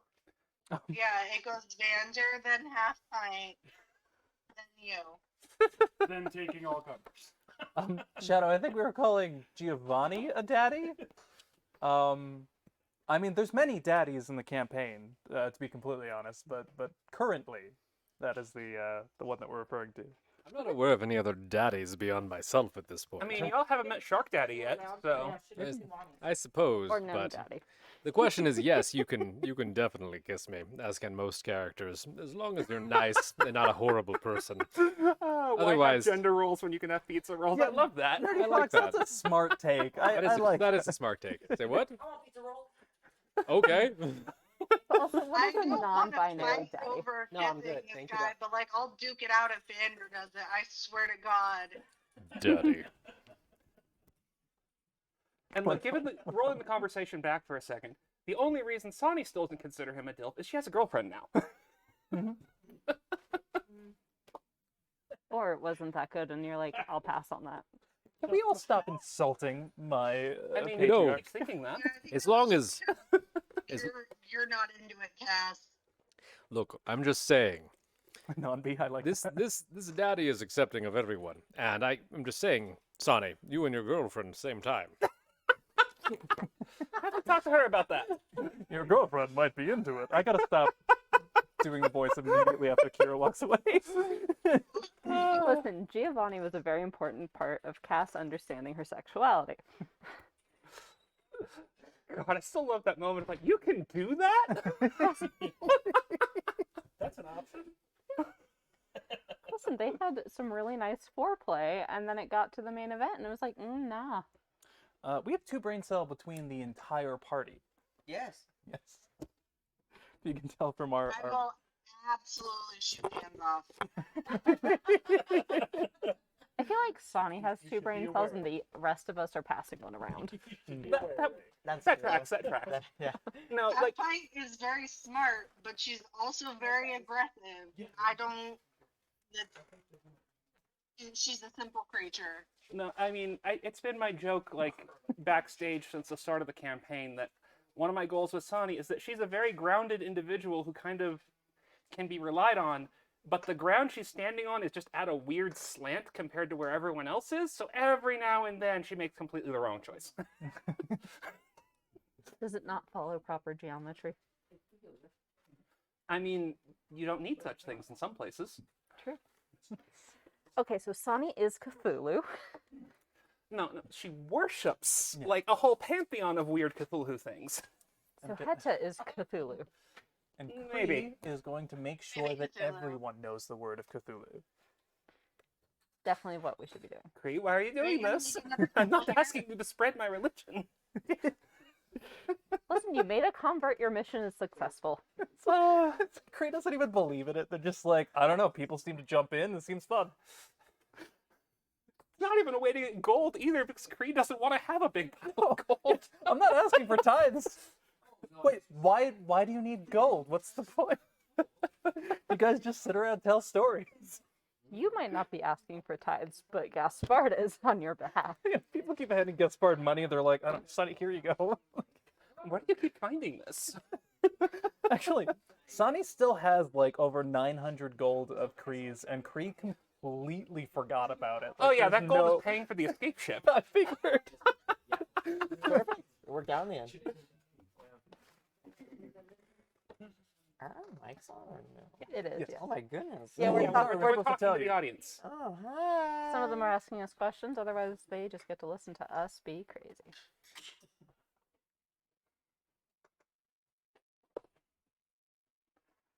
Ren, you're he, we share a brain cell. Don't forget.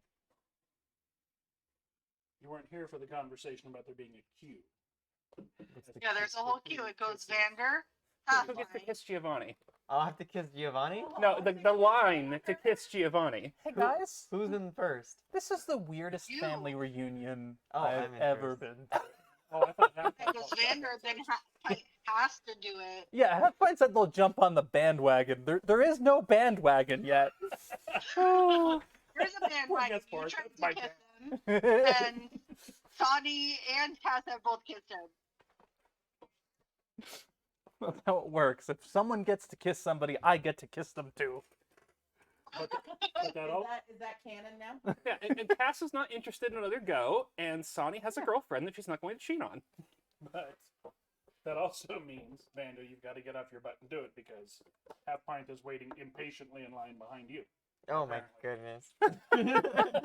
Vander is too sweet to do that. You said it was going to happen in that scene, and it didn't. Oh man. Okay, better pucker up soon, Giovanni. I don't know if that was. I feel like that was a threat between players. Like, It was more of a threat between players, but look your reward. I don't think you're going to get me to pucker up with that kind of an attitude. You have to try harder than that to get these lips. It's okay. In this He situation, would was do that? his best to genuinely woo a man. Well, that's very sweet. And I said you have to try harder to get these lips. Something along those lines. I don't know. No, Something a Half daddy Pint would say. I think I had to has try zero that hard. finesse, so when she comes out, she's just going at it.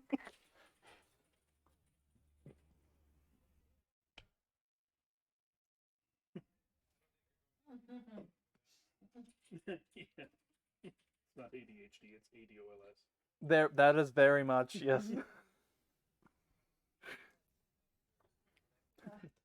To be fair, there are no visible windows in the studio, which is a very good thing. All right, degenerates. That's another reason we're going to have to board up the windows in the new place. Why? So that we don't lose half the crew to watching traffic. Wait, guys, it really is a squirrel! It's a squirrel! I mean, I think you'd lose like 90% of the cast probably, and the DM, and just yeah, and like everybody's just gonna be staring at the window, being like, "Squirrel, squirrel, Yeah, squirrel." my name is Gaspar Dorici, and that's a heckin' doggo! Oh, Like, look, one guy thing is comes back. out, right? Oh my god, I almost just sprayed the whole studio in Powerade. Oh, good You know, I god. didn't realize my wife was the one playing Gaspard, because that's something she would do. Oh, Somebody's going to be on full-time spray bottle duty. yeah. I'm like shooting tech. Hey, you Oh, look. back on the keyboard. What was that? Oh, look, a heckin' doggo. All right, I don't know what you people are being so weird about, and like all these deep voices and blushing and flirting and stuff, but we're here to play D&D. So, is everybody ready to play D&D? Heck yeah. I was born ready. Born ready to play D&D. I almost just asked, where's Half So Pint? that means I can just hit transition and you should just. Half Pint is Was this... not there. There's just the empty screen. Yep. That wasn't an invitation to leave? I am looking for my water bottle. Okay, there we go. Staying hydrated is very important, especially when I make so many of you thirsty. Oh, My God. good line. You love it, Ray.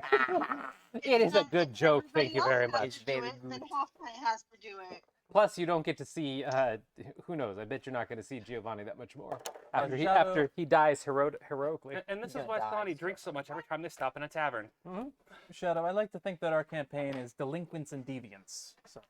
That's not what as the DM. That's not what I set out for their campaign to be. But DMs are never truly in control of their campaigns, and they have Dungeons turned and it into Foster that totally works. against my will. We're gonna So, save the world, but you're gonna be uncomfortable about it. that is a very good. Yep. Nope. Yep. Gee. Mm-hmm.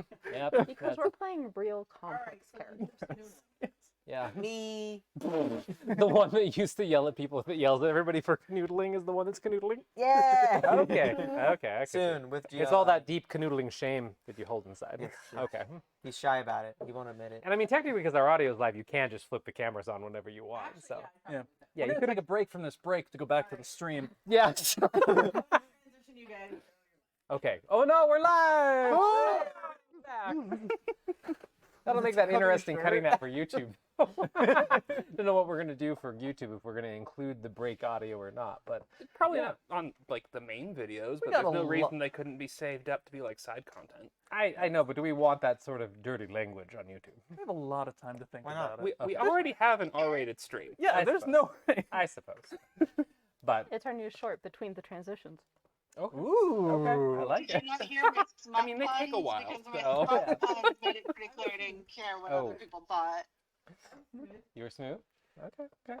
Well, What? welcome back officially from the break, but this is the first time that we have done what we just did, which is leave the mics on so we can just talk to the chat through. And that was actually really, really fun. So we should make that a thing in the future of just chit-chatting with everybody as we're going back and forth and getting snacks and hydrating and stuff like that. So hope you enjoyed the silliness from all of them. And we're going to go ahead and hop back in right where we left off. So you all have the list that you've been perusing. You have a couple ideas of dignitaries that you might be able to strike up conversations with, perhaps. And you have secured your regal formal wear for tonight. So, what is your plan of attack? I think we're going to go Silence. visit some furbolgs. Visit some furbolgs. Yeah. Okay, so you're Buddy. just going to try and find the Furbog delegation from Treetop. Mhm. Okay. What about everybody else? Yeah, are we all keeping going? an eye out for anybody from the Ink Spot family. If you want to. I don't think it'll be much help speaking with delegates, but I have an idea of my own. Shadow Mink says hydrate. Hydrate. Well, thank you so much. I mean, there's a couple drops of liquid in this. Does that count? I offered to give No. you a You drink. have a whole liquid death right there. I wasn't. You thanks for betraying me. Didn't want to have to open another one. Players. Should Chat, keep we me would honest. never lie to you. See, they would be honest, apparently. Well, yeah, we're not the DM. Exactly. Oh, ow. Well, then, It's half the fun of DMing is, obfuscating things for your players. I suppose. My plan was to kidnap a Haven Snout, so if anybody wants me to come with, I don't exactly You're have coming a- with. Yes. Oh, Dragging okay, you okay. along. After all, our prince needs a herald. Oh yeah, that was like hours ago. It feels like way longer. Yeah. We can stick to that play. How do I address you again? You are Lord Malavander? Malavander. Malavander? All right. Discomfort. I love it, right? So it sounds like you're going together then, Yeah, I'm going with you guys. as the herald. I think we should enter as one party. And then I can just kind of head off to shoot some heads off.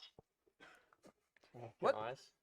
We're not there yet. Not so fast. No. I mean, once we get there, I can head off to shoot some heads off. Okay.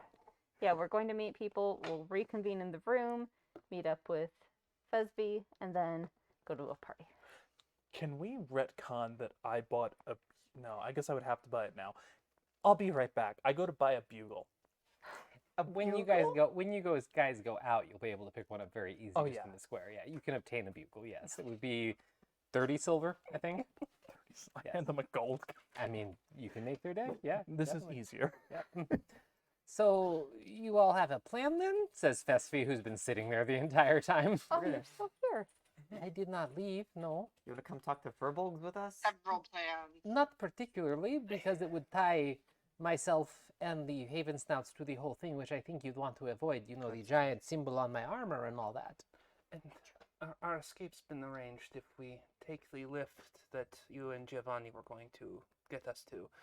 The The private dock lift, yes. Yes, the ship will be waiting. Well, that's something then. There is a possible way out, so I will stay here then and keep an eye on your things and just the general area to see if you're being spied on. But I'll be staying in the room for now. oh, you're not going with them? I don't think I'd be able to help those conversations much, but there's something else I can do. I'm going to see if I can pull one of my god's attention here. This looks good. Actually, Festy, before we head out, Yes. do you recognize this at all? And I'll pull the little etching out and hand it over to her of the symbol that's in my arms. And she grabs it and looks at it and like there's confusion, and then she like and spins it around and like angles it up. It's one of the light sources through the window and just sits there for a moment and goes, "Yes, I know exactly what this is. What does it mean to you?" I'll pop my arm off. Sure. So Vander, who has these beautiful porcelain prosthetic arms, you pop one of them off. And where is the symbol located? It's right where it would meet the shoulder joint. Okay. And have you thought of a description of it yourself? I think I think I wrote it down here. Or Just for extra flavor. If you don't have it easy accessible, it's totally fine. But thought it was one of the things that we'd figured out on what the connection symbol looked like. It was a. Here it is. It has MNC, and it's like a barrel with tilted over gold inside. Okay. Yeah, it's a symbol of a very, very specific order. Were you part of them? Did they build this for you? I assume not, since you were asking what it is. I just wanted to see if you recognized it. It's my mother's. The symbol is your mother's? Well, then she's someone that is connected to some interesting individuals and are very powerful. It's not a symbol that you see common. And she reaches to hand it back and goes, "This is the symbol of the Mertz Monastery, and they are a monastery that typically never has more than 15 individuals in it. And their monastery is known for mixing arcane and martial arts together, and often embedding it into runes or magical artifacts that are used for fighting. So I assume both your arms were made by the Mertz Monastery." Yes. Then they are truly magnificent. I mean, not only are they beautiful, but they must possess a lot of power, do they not? They let me do everything that arms would normally do. With a little bit extra, perhaps enchantments, or... I'm not too sure. I've only ever used them for what I typically do as a monk. It might have... It could have potential for other things that have not been unlocked or enabled yet with magic if that symbol is on there. So perhaps something to keep an eye out for or ask somebody about in the future. That's not my specialty, but if you happen to find them, I'm sure there's secrets about those appendages that you might not know yet. Well, thank you. I actually did not know that. My pleasure. I don't know the members of it or anything, but I've heard the stories of it myself. I think the monastery is in the mountains of Ikiev, as far as I know. Bottom left-hand corner on your map of Akora. Okay. No, it's Well, okay. keep it. ECY. ECY. How the heck? Okay, there we go. ETH, I believe. Don't have the map, or Ekiev. I don't have the map open myself because the DM forgot her laptop and is using an iPad, which is working. It has a lot of really cool stickers on it, but is not the same as having all my lore notes ready. No, not particularly. Yeah, it is somewhere in the mountains in Ikiev, as far as I know. But if your mother is one of them, maybe that gives you something to go off of. Yeah, thank you. Yes, of course. Anything else before you all head out? All right. So, you know that you want to try and talk to the Furbog delegation from Treetop. How are you going to find them? Ask around. Solid. Start with the really nice girl at one of the bars who's been doing guest services. What about the nice girl that's in your room? You can start there. Oh my god, the DM is just so sassy today. That's me, darling. Yes. We needed to go find some furbolgs. Do you know where they are? Is that the ones you're trying to involve in your scheme? The start. All right. Most of the individuals on that list have already arrived some time ago, so they could be anywhere in the city.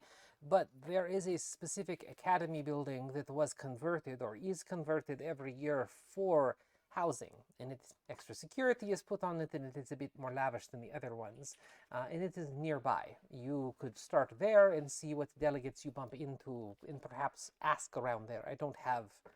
We don't track them inside the city, or at least I'm not responsible for tracking them, but... We're just so special that you got to track us. Yeah, I suppose. More like Giovanni was told to protect you, and I work with Giovanni. Okay, and so that's probably where we would find the elves. Yes. It was the first Wizards Academy, and it's about half a mile up the hill. The building is a bright white like everything in the town, but the symbol outside is a staff and a wand crossed on a blue background with stars. And the signage for the academy has been replaced with I don't remember exactly what they put up this year, but it's something to do with diplomat quarters, I believe. It's not, you're gonna easily find it if you look for it. Okay. You know if anybody from the ink spots came? I know the name is one I saw on the list, yes. I'm not familiar with them myself. Any gnomes? I saw a few gnomes. I actually saw a group of gnomes around there yesterday. I don't know who they were with, but there was 5 of them. I quickly sketch out the ink spot symbol. Okay. Just, like, hand it over to her. Does this look familiar? No, not this one in particular. Not that I could see. No. Okay. Anything else I can help you with? Can I have more of this tea, by the way, while you're gone? It's really good. Yeah, of course. Oh, thank you. And she goes to pour herself another pot. Anything else that you're going to ask Festy before you leave? I think that's it. for Okay. us. All right. Well, you I guys... guess the only thing that I really care about is how high I can get in this building. Can you just get me to, like, the highest point? Yeah, she finishes pouring out and takes a sip. I can get you about halfway up. Any higher than that, and it's a little too tricky, but I can get you up to one of the lower guard towers, which is just a little bit above, at least in height, from where they'll be on the kind of outcropping. It's going to be on the other side of the keep, but we will be a little bit higher looking down on their ledge that juts out from their balcony. I'd say the shot is going to be about 200. Well, no, that was from the corner when we were thinking about swinging in on a rope. It's about 305 yards, I think, maybe less, I think I can do that. from where we'd be to them, but that's a rough estimate, so... Alright, I think I can handle that. We'll see what happens. Okay. I guess I need to hear that these are bad people. The Haven Snouts? Yeah. I mean, like, it seems like they're racist or whatever, but, like, I want to make sure, because everybody's kind of dancing around it. I mean, I would refer back to the story that you told us with the Hagen making people eat corpse dust, but if you want to know what I've encountered in my time here is, yes, they are racist. The things that they do because of that are often hidden, and they are quite horrible. The only reason that I am here is because Giovanni personally vouches for me and keeps me safe, despite me being his elder and outranking him, which is a sore spot.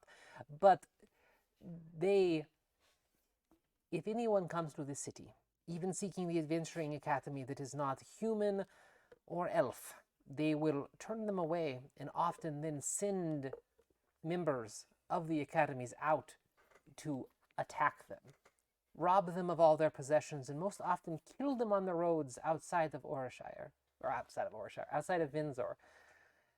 They have no love for anyone that isn't the same that they are, and after they suffered defeat in Orishire so many years ago, they want to take it back, burn it to the ground, and rebuild it just like they did up here in Vinzor. Beyond that, they have machinations to take over. They'd prefer the world, but at least this continent, and they're going to do that with that corpse dust, most likely. I didn't think they'd feed it to people, but whatever weird necromantic weapon they expect to create with that dust is a horrific thing, at least in my eyes. They're the worst people that I know. Just, you gotta have a motive for shooting someone.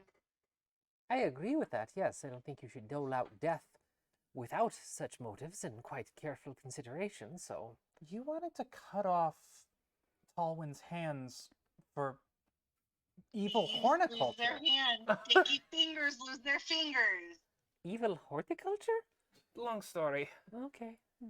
Don't tell that to... Never mind. But there was the whole Hague thing and everything you noticed. I thought that would be enough to convince you of how horrible these people are. I mean, I'm quite convinced that Yeah. something Not needs like to happen directly. here. I can't tie that directly to them. I've seen their symbol about. I haven't seen these people doing anything to anybody specifically, right? Like we've postulated. There's a lot of circumstance here that I think is important, but it's not necessarily like clear-cut, foolproof evidence. Mm-hmm. But I'll take your. I mean, I've seen it around here. It seems pretty bad, and everybody keeps kind of alluding to the fact that these people are bad. So I mean, they were ordering their men to desecrate graves for whatever this weapon is, too. We saw that ourselves. the body, it's already gone. It's just going to be reabsorbed. What's the difference? There are things you don't do to bodies. It can... Depends on your religion, but it is not a good thing typically, no. But I promise you, they are the most evil people that I have encountered in war and after that. And considering that Giovanni and I feel that the people that put this curse on us are some of the most evil people that could exist from what we know of them, even they want the Haven Snouts wiped out, which is saying something. Okay. Let's go find some furbolgs. Okay. Okay. You guys are going to Best head of out? luck. Thank you. All right. you. So the four of you head out and head towards the rough directions that were given to head up the hill towards the converted academy that has been turned into housing for all the dignitaries, diplomats, dignitaries, fancy people. And on the way there, you can easily obtain and buy the bugle for the 1 gold that you so kindly give the old elvish lady that is hauling a cart full of instruments. And All one, about one less props. gold that Kree has to carry around. Yes, exactly. It's so heavy. I have 500 gold. Yep. So now Just you're complaining the whole way. now you're 1 lighter. So it's pretty easy to follow the rough directions that Fesfi gave, especially considering that the symbol is still there on the outside of the academy when you reach this place, and that there are so many people that just don't look like they belong in Vinzor because they are outsiders. They are not human. They are not just human or elf. They are of all species, all types, and they are wearing very colorful outfits, even if they're not in their full regal attire for this evening yet. So when you get there, the academy that's been converted, on the outside, the white paint that is on it has flaked off, and you can start seeing bits of the kind of sky and dark navy blue that the building used to be painted, and it looks like some of the walls might have started caving in certain spots. But they have brushed it up as best they can, and they've put in a brand new landscaping like around the entire thing. It's a giant, very square building with 2 guard towers out in front. Looks like there used to be walls around it that were torn down, and there's more of a decorative moat around it. There's very long lines of carriages that are all lined up and tied up outside. There's an actual set of stables that looks like it was constructed really hastily a couple weeks ago next to it. And there are people coming and going that it's a breath of fresh air to be here almost, because it feels like it's not oppressive like the rest of Vinzor. So you see a little bit of everything, and you see representation from all over the globe, and it's even more diverse in this one little pocket of Vinzor than it was in Orishire or any other city that you've been in. And a lot of you might just even spend a moment taking in the sheer amount of color and variety in everything. And there's a lot of servants running around, a lot of aides, a lot of people that are definitely security in some way or another, that are keeping an eye on things and that have weapons boldly visible. This one giant, like half giant, even has a glowing with kind of like faint blue flames battle axe on their back, and they're just standing up against a wall. But there's a lot of people around, and they're all talking to each other and or doing something. It looks like there's a lot of people streaming in and out of the building, and you can see people up in the windows of the entire thing too. So it's a full house here. So what do you do? Walk on up. Do what? Walk on up. Walk on up? Okay. Well, this place is just swarming with people, and there's no like officials here or anything. It's just pretty much the hotel for the dignitaries. So you're not going to see you see Haven Snout symbols around, and there's guards and stuff like that. But mostly it's just all these people that have come to the party tonight that are getting ready and kind of mingling in the meantime. So you don't see any furbolgs currently, but you see a smorgasbord of everything else that Akora has to offer here. So what's your approach? What are you doing? What you looking for? Gnomes. Say what? Gnomes. Make Gnomes. Make a perception check.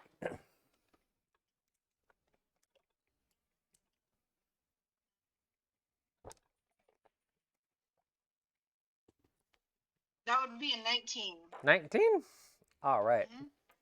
So, scanning the busy plaza, you do spot one gnome that's sitting on, it looks like a barrel that had been tipped on its side, most likely some kind of meat or something that was drank the night before, like right next to the main steps when there was probably some sort of a party going on. And they're just sitting on it eating a sandwich. They're wearing a pretty fancy outfit of really like grays and silvers with a bit of like flaming red accents. They have short blue hair that's done up in like a little bun, and they're just eating a sandwich. And it looks like a younger gnomish woman. You don't recognize her. Oh, we can't hear you. No. Oh, now we hear you. We heard the no, but nothing I'll else. walk over to her. Yeah, no, this is why I have to talk to the gnome. So I'll walk over and I'll ask her, so who are you here with? Have you met the family? She coughs on the sandwich and has to spend a moment swallowing and looks up at you and goes, "Who are you?" I am Half-Pint Blue Flame of the Blue Flame family. I am the adopted daughter before you say anything terrible.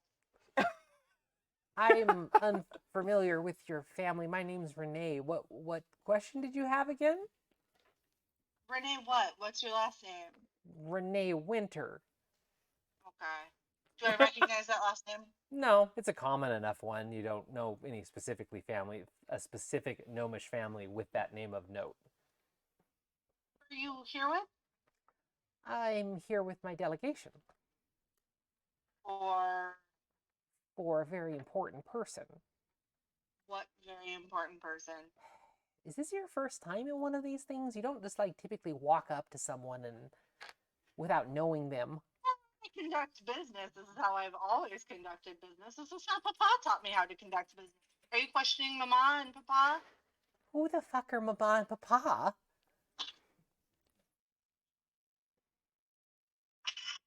Hey, who do you work for? A very important person. Do you have business with them? I don't know because she won't tell me who. Free. Make a persuasion check. Please. Oh gosh.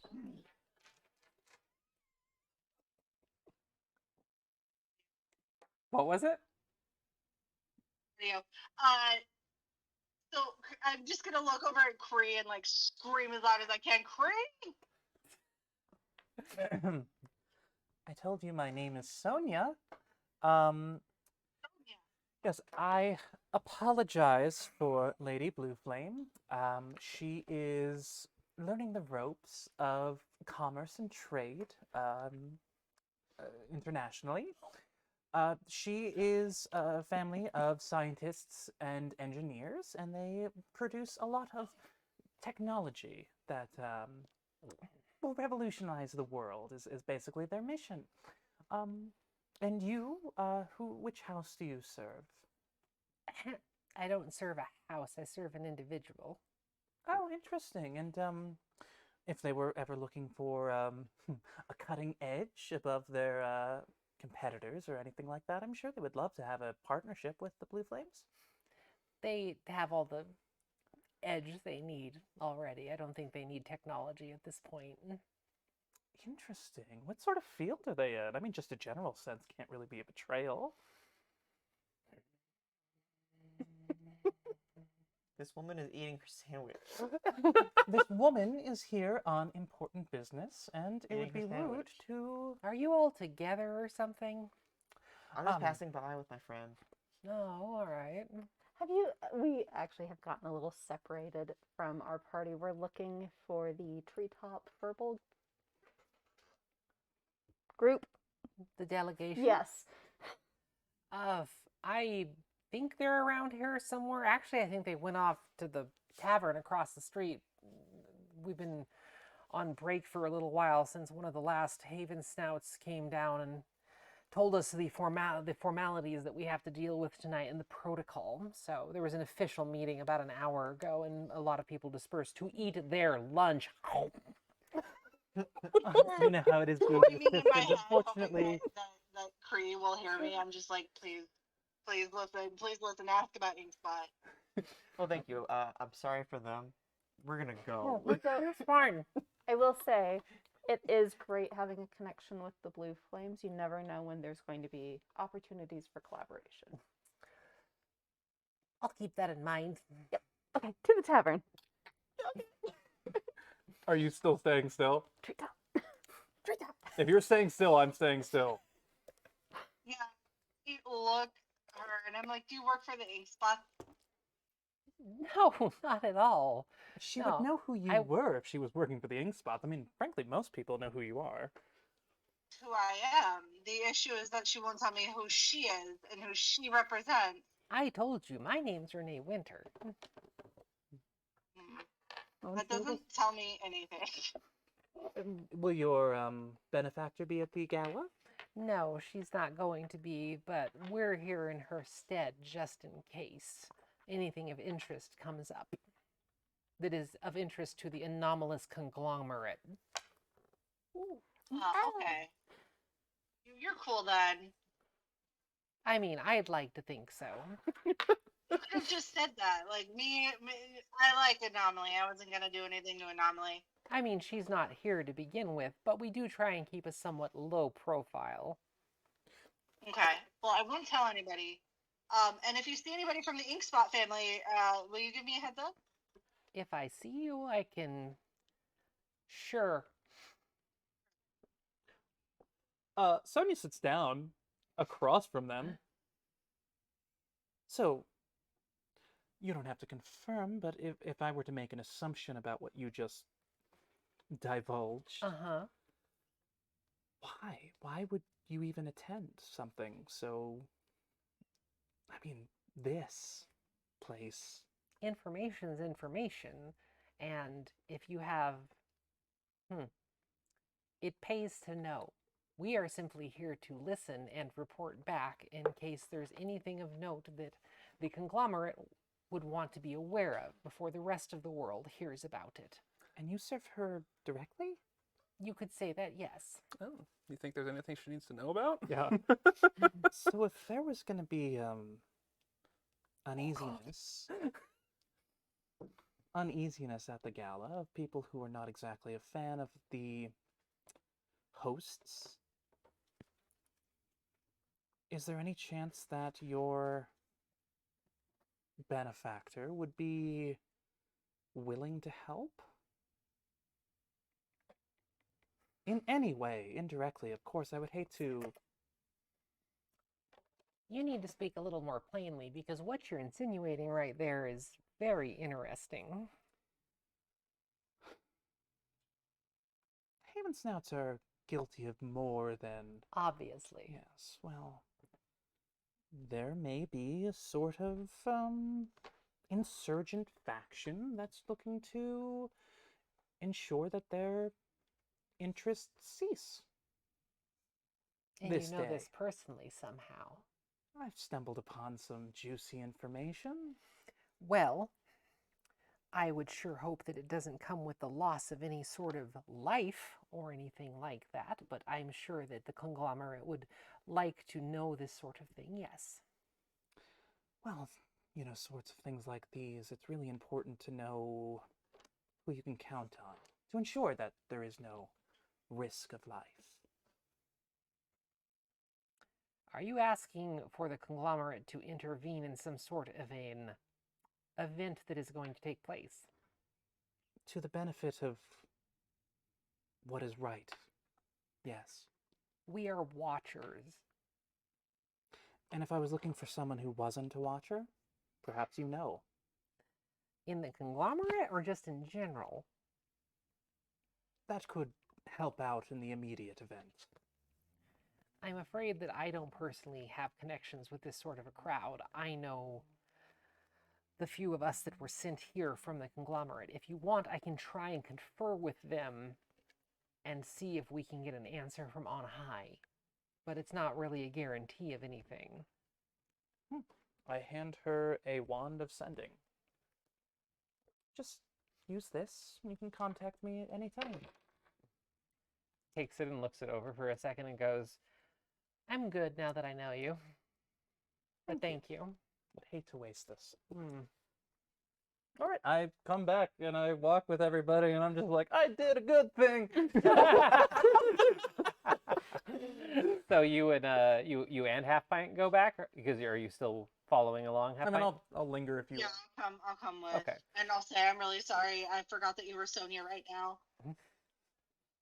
All good. I can change if I have to.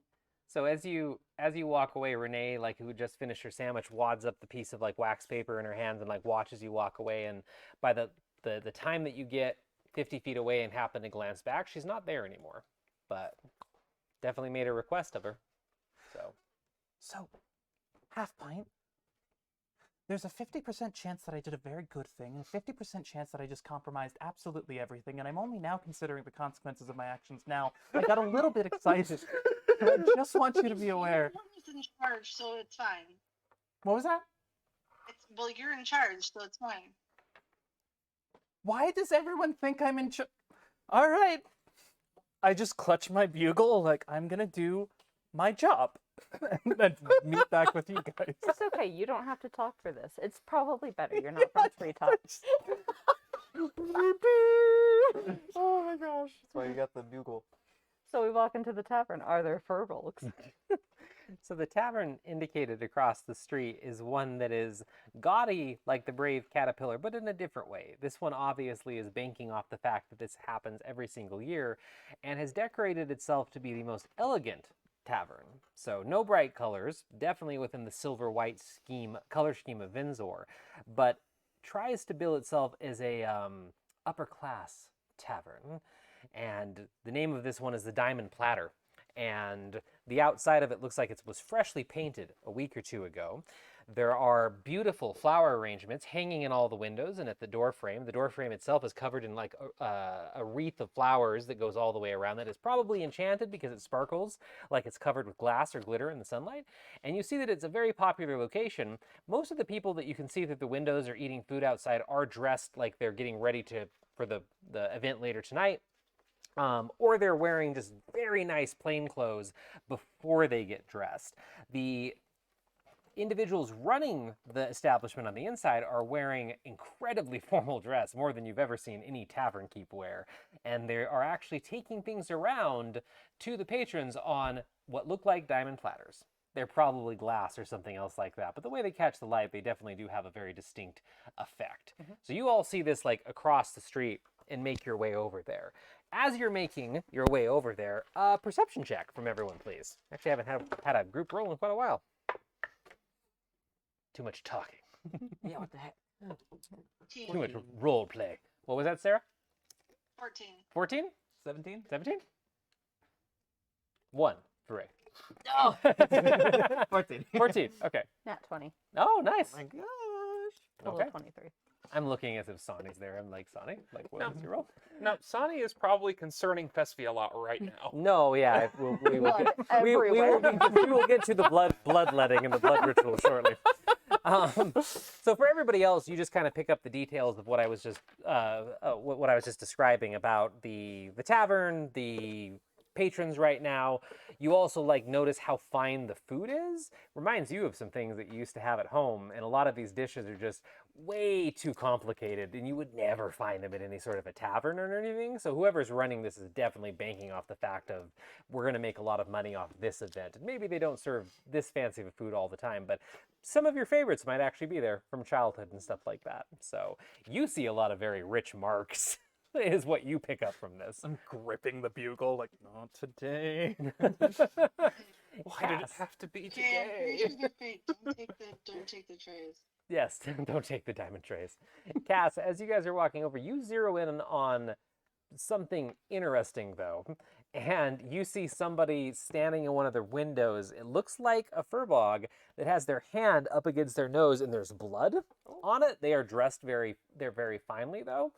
And you pick up the sound of a few fists being thrown in the bar and a female voice letting out an incredibly nasty curse in Elvish. Like one you've only heard your mom drop about once in your life. Is it a hate word against furbolgs? Oh no, it's just Okay.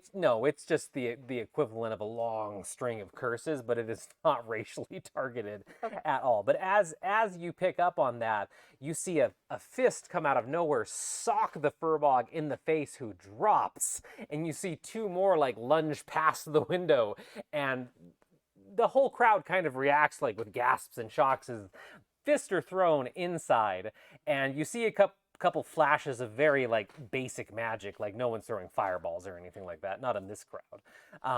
And then moments later, everything goes quiet, including the crowd outside, except a few that are like, as they're just waiting to see like what happens on the inside. And then angrily, a female elf stomps out of the bar, looks, again with an elf you can't really tell, but an adult female elf. She is wearing some sort of what was probably a pretty dress, probably something that was like ankle length long, probably was like emerald green with some gold and stuff. It looks like half the skirt has been ripped off, like to just above the knee. She has blood splatters all over her. She has a one of the diamond trays in her hand that's cracked, is huffing very angrily. She's very pale, typical elf. Otherwise, looks like she could be from Treetop. Both of you make a history check really quick. Nat 20? Jesus, you two in the nat 20s tonight. Treetop. 12. Treetop. You said what? 12. 12? Okay. Well, so Vander, as this individual storms out, who you have never met before, you notice that on one of her legs is a very intricate, beautiful tattoo. It was most likely done by hand. Well, it would be.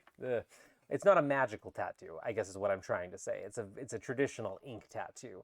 But the tattoo is a very intricate recreation of like an artistic render of the xiphoid impacting the planet, and it has a lot of filigree around it. Absolutely beautiful. And it's one that typically only royals would wear. So, Zoom. you're zooming towards the girl that's covered in blood with the broken platter. Xander, should we divide and conquer? I talk to her as an elf, you go talk to the furbolgs. I would do the reverse in this instant. She's a royal. How do you know that? Oh my god, this is Xiphoid. And as you two Oh, are, she's a Xiphoid. as you two are talking, like she huffs on the step for a second, wipes her face off, and goes, "What?"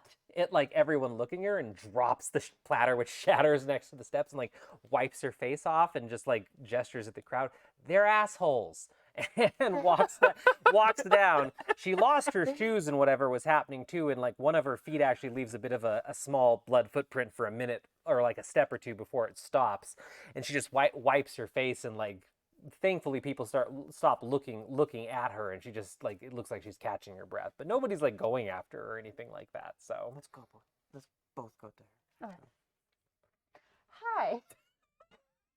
you people are just walking up to okay, so you both walked up. What about Half Pint and Sonia? I'm your herald, so I'm like looking for a cue. Like, do I announce you? I don't know what to do.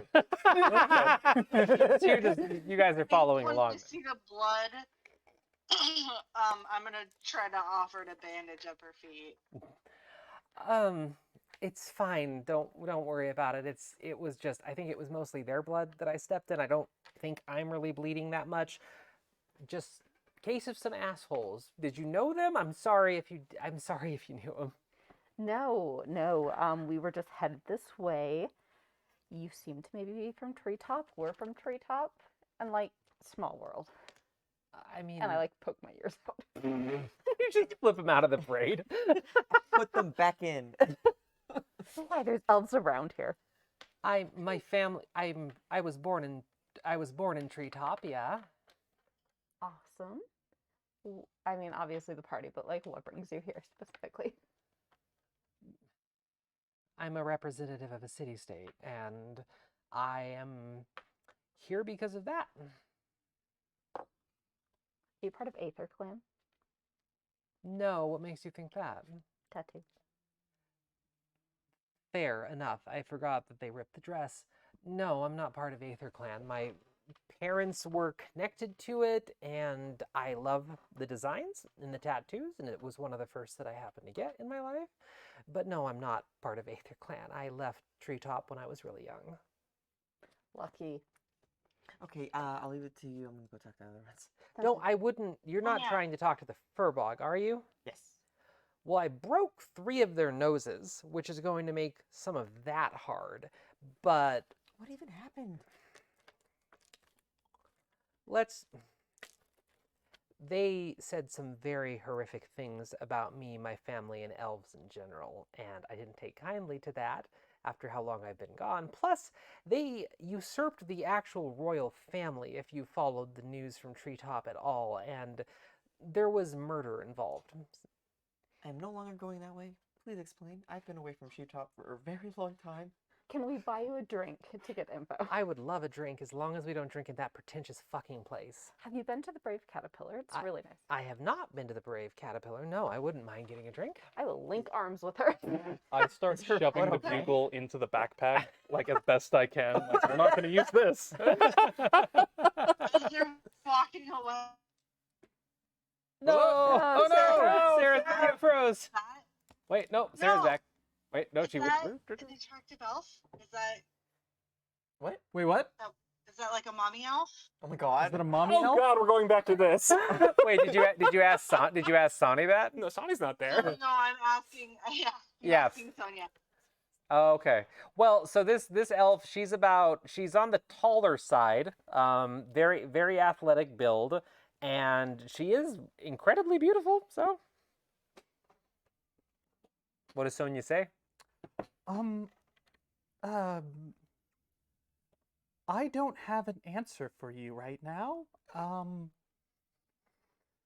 I'm still just shoving the bugle into the backpack. Like, come on, it'll fit. I have no words. As Cass links arms, the elf like awkwardly just smiles at her, but goes along with it as they turn to walk away. And as you have that little conversation, she leans back and goes, "I do have a kid, so I guess I am a mommy." Oh my goodness. I really still have apologize. not They're been- very uncouth. I don't even know what a mommy is. Nobody will tell me this is. There's clearly a second meaning here, and it's upsetting. She looks to you and goes, "I mean, you all seem a lot more entertaining than anyone that's in that crowd, so I'm fine with it." Well, that's good. I mean, we are right, but they're uncouth. Do you mind if the splotches? I can make those. Oh, prestidigitation? Yeah, sure. Yeah, and I cast that. And Yep. All the blood just kind of evaporates off her skin and hair, and she just looks down at the dress and shakes her head. Oh, I and- could do that too if you like. No, I like it more like this, to be honest. And if I have to fight someone, it was kind of in the way, which is why I started to rip it, and then they ripped the rest of it off. So, Fair enough. Half point. Why don't we go to the same tavern, but a different side of it?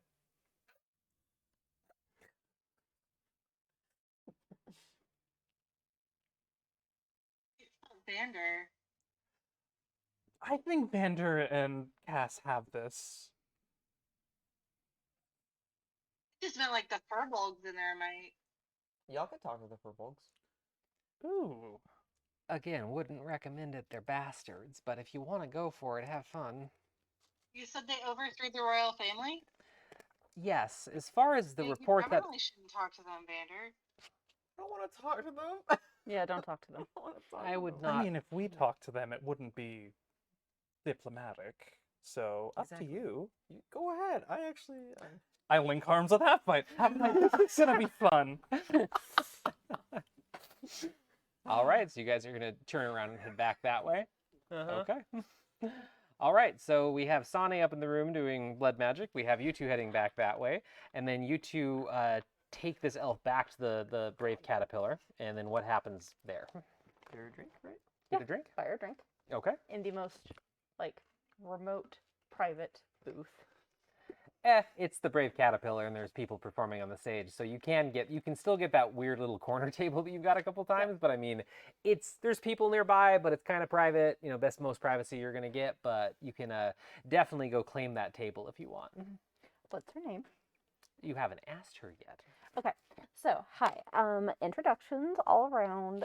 My name's Cassiana Anastasia, of Canopy Clan.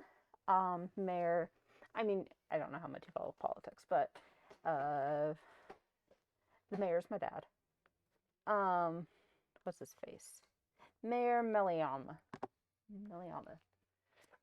Your old man, what's his face? Old man, what's his face? Yeah. I'm familiar. Yes. Yeah. So that's kind of who I am, and this is Vander. Vander. Relation? I want to hear your story first before I dare say, because I don't. If You my haven't- family's reputation has gone down, I'd rather not be associated.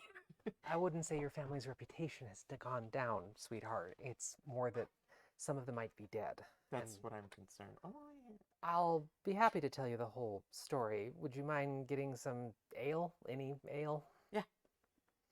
He'll go order some. Okay, and then you'd see her like pass her hand over her other hand, and you hear that kind of sick snap sound, and she probably had dislocated or something, dislocated or fractured her hand, and it looks like pretty standard divine energy that you pick up on at least. But then once the drinks are brought over, she eagerly starts to down one of the ales and has to take a second to breathe after like trying to consume half of a pint. Introductions, you said? Yeah. And you are? Tilnir Mullen, I suppose, is how most people refer to me here. Tilnir Mullen. Hilner Mullen. Oh, hydrate. Hydrate. We redeemed it this time. Thank you, Shadow. Thank you, Shadow. You know, at this rate, we're going to have to add like a points thing in chat to make the DM say daddy and have a point fee for it. A Giovanni button, if you will.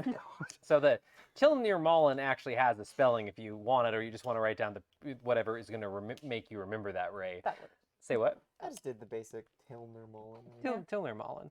I don't like that name because it's tied to my family, which honestly you probably don't know of from Treetop, but they're rather rich and made their money back in the day when the Thunderpad was going in, and have rode that for a very long time at this point. And I've tried to distance myself from them, but the main reason that I get into this horrific event every year is because of my last name. But you can just call me Sick. Sick. Gotcha. Well, in that case, Yeah, she has short blue hair, by the way. She's that's pretty. relevant information. Lavos Malavender. I figured. I'm glad that you weren't involved in everything that went down. Explain. And actually, it's 10:03 now, so next week on the Prismatic Dragonfly Tavern. What? Every time someone's about to learn something about their parents, Kira's like, perfect. It's not my fault, but that's how it played out. But yes, we'll end with you two sitting at a table with Scalia Tilnir Mullen, having some ales, and who will happily try and share some details Perfect. next session. But to everybody that joined us from the stream, if you were part of some of the raids tonight, you're a viewer that's been with us since the beginning, you recently found us, you found us for the first time tonight, we're really happy to have you along. I've been seeing so much fun chat scrolling by. I can't really pay attention too much as the DM, but what I've seen I've loved. Really liked that we got to chat with people over break tonight. We're going to keep doing that in the future. Please, if you haven't already, join us on our socials, Twitter, Instagram, all of them. But most importantly, in my opinion, come join us on Discord, because if we have a really active Discord, you get to see a lot of cool fan art drawn by people at this table and people in the community, like the picture of Giovanni and Gaspard confronting each other from last time. Who doesn't love a family reunion? Yep, it was a wonderful family reunion. You get to see pictures of Sonny, you get to see pictures of Vander, you get to see pictures of all the cast and listen to their Spotify playlists and all kinds of cool things. And if you like what Mythical Family is doing, which is in creating diverse, inclusive spaces for gamers of all types, you can also follow our other projects. We have a Gasland stream that is typically on Thursday, and we're cooking up a whole bunch of other like one-shots and hopefully some other streams in the future of different systems. And then there's just other things that we're involved in, including community projects in Reno, Nevada, which we're hopefully going to slowly release information about once the second studio is up and running, or our new studio is up and running. But I hope you enjoyed the show. We'll be back Sunday, 7 p.m. PST. And in the meantime, have a really great night and have a great week. Bye. We need just a few seconds because we are going to raid something called Dork Tales. Oh, Dork Tales, excellent. Wait. Dork Tales, you said. Not Daddy Tales. Sad. Sad. That's the name of my autobiography. Daddy Tales, yes. Daddy Tales. Ooh. Oh, I think we rated.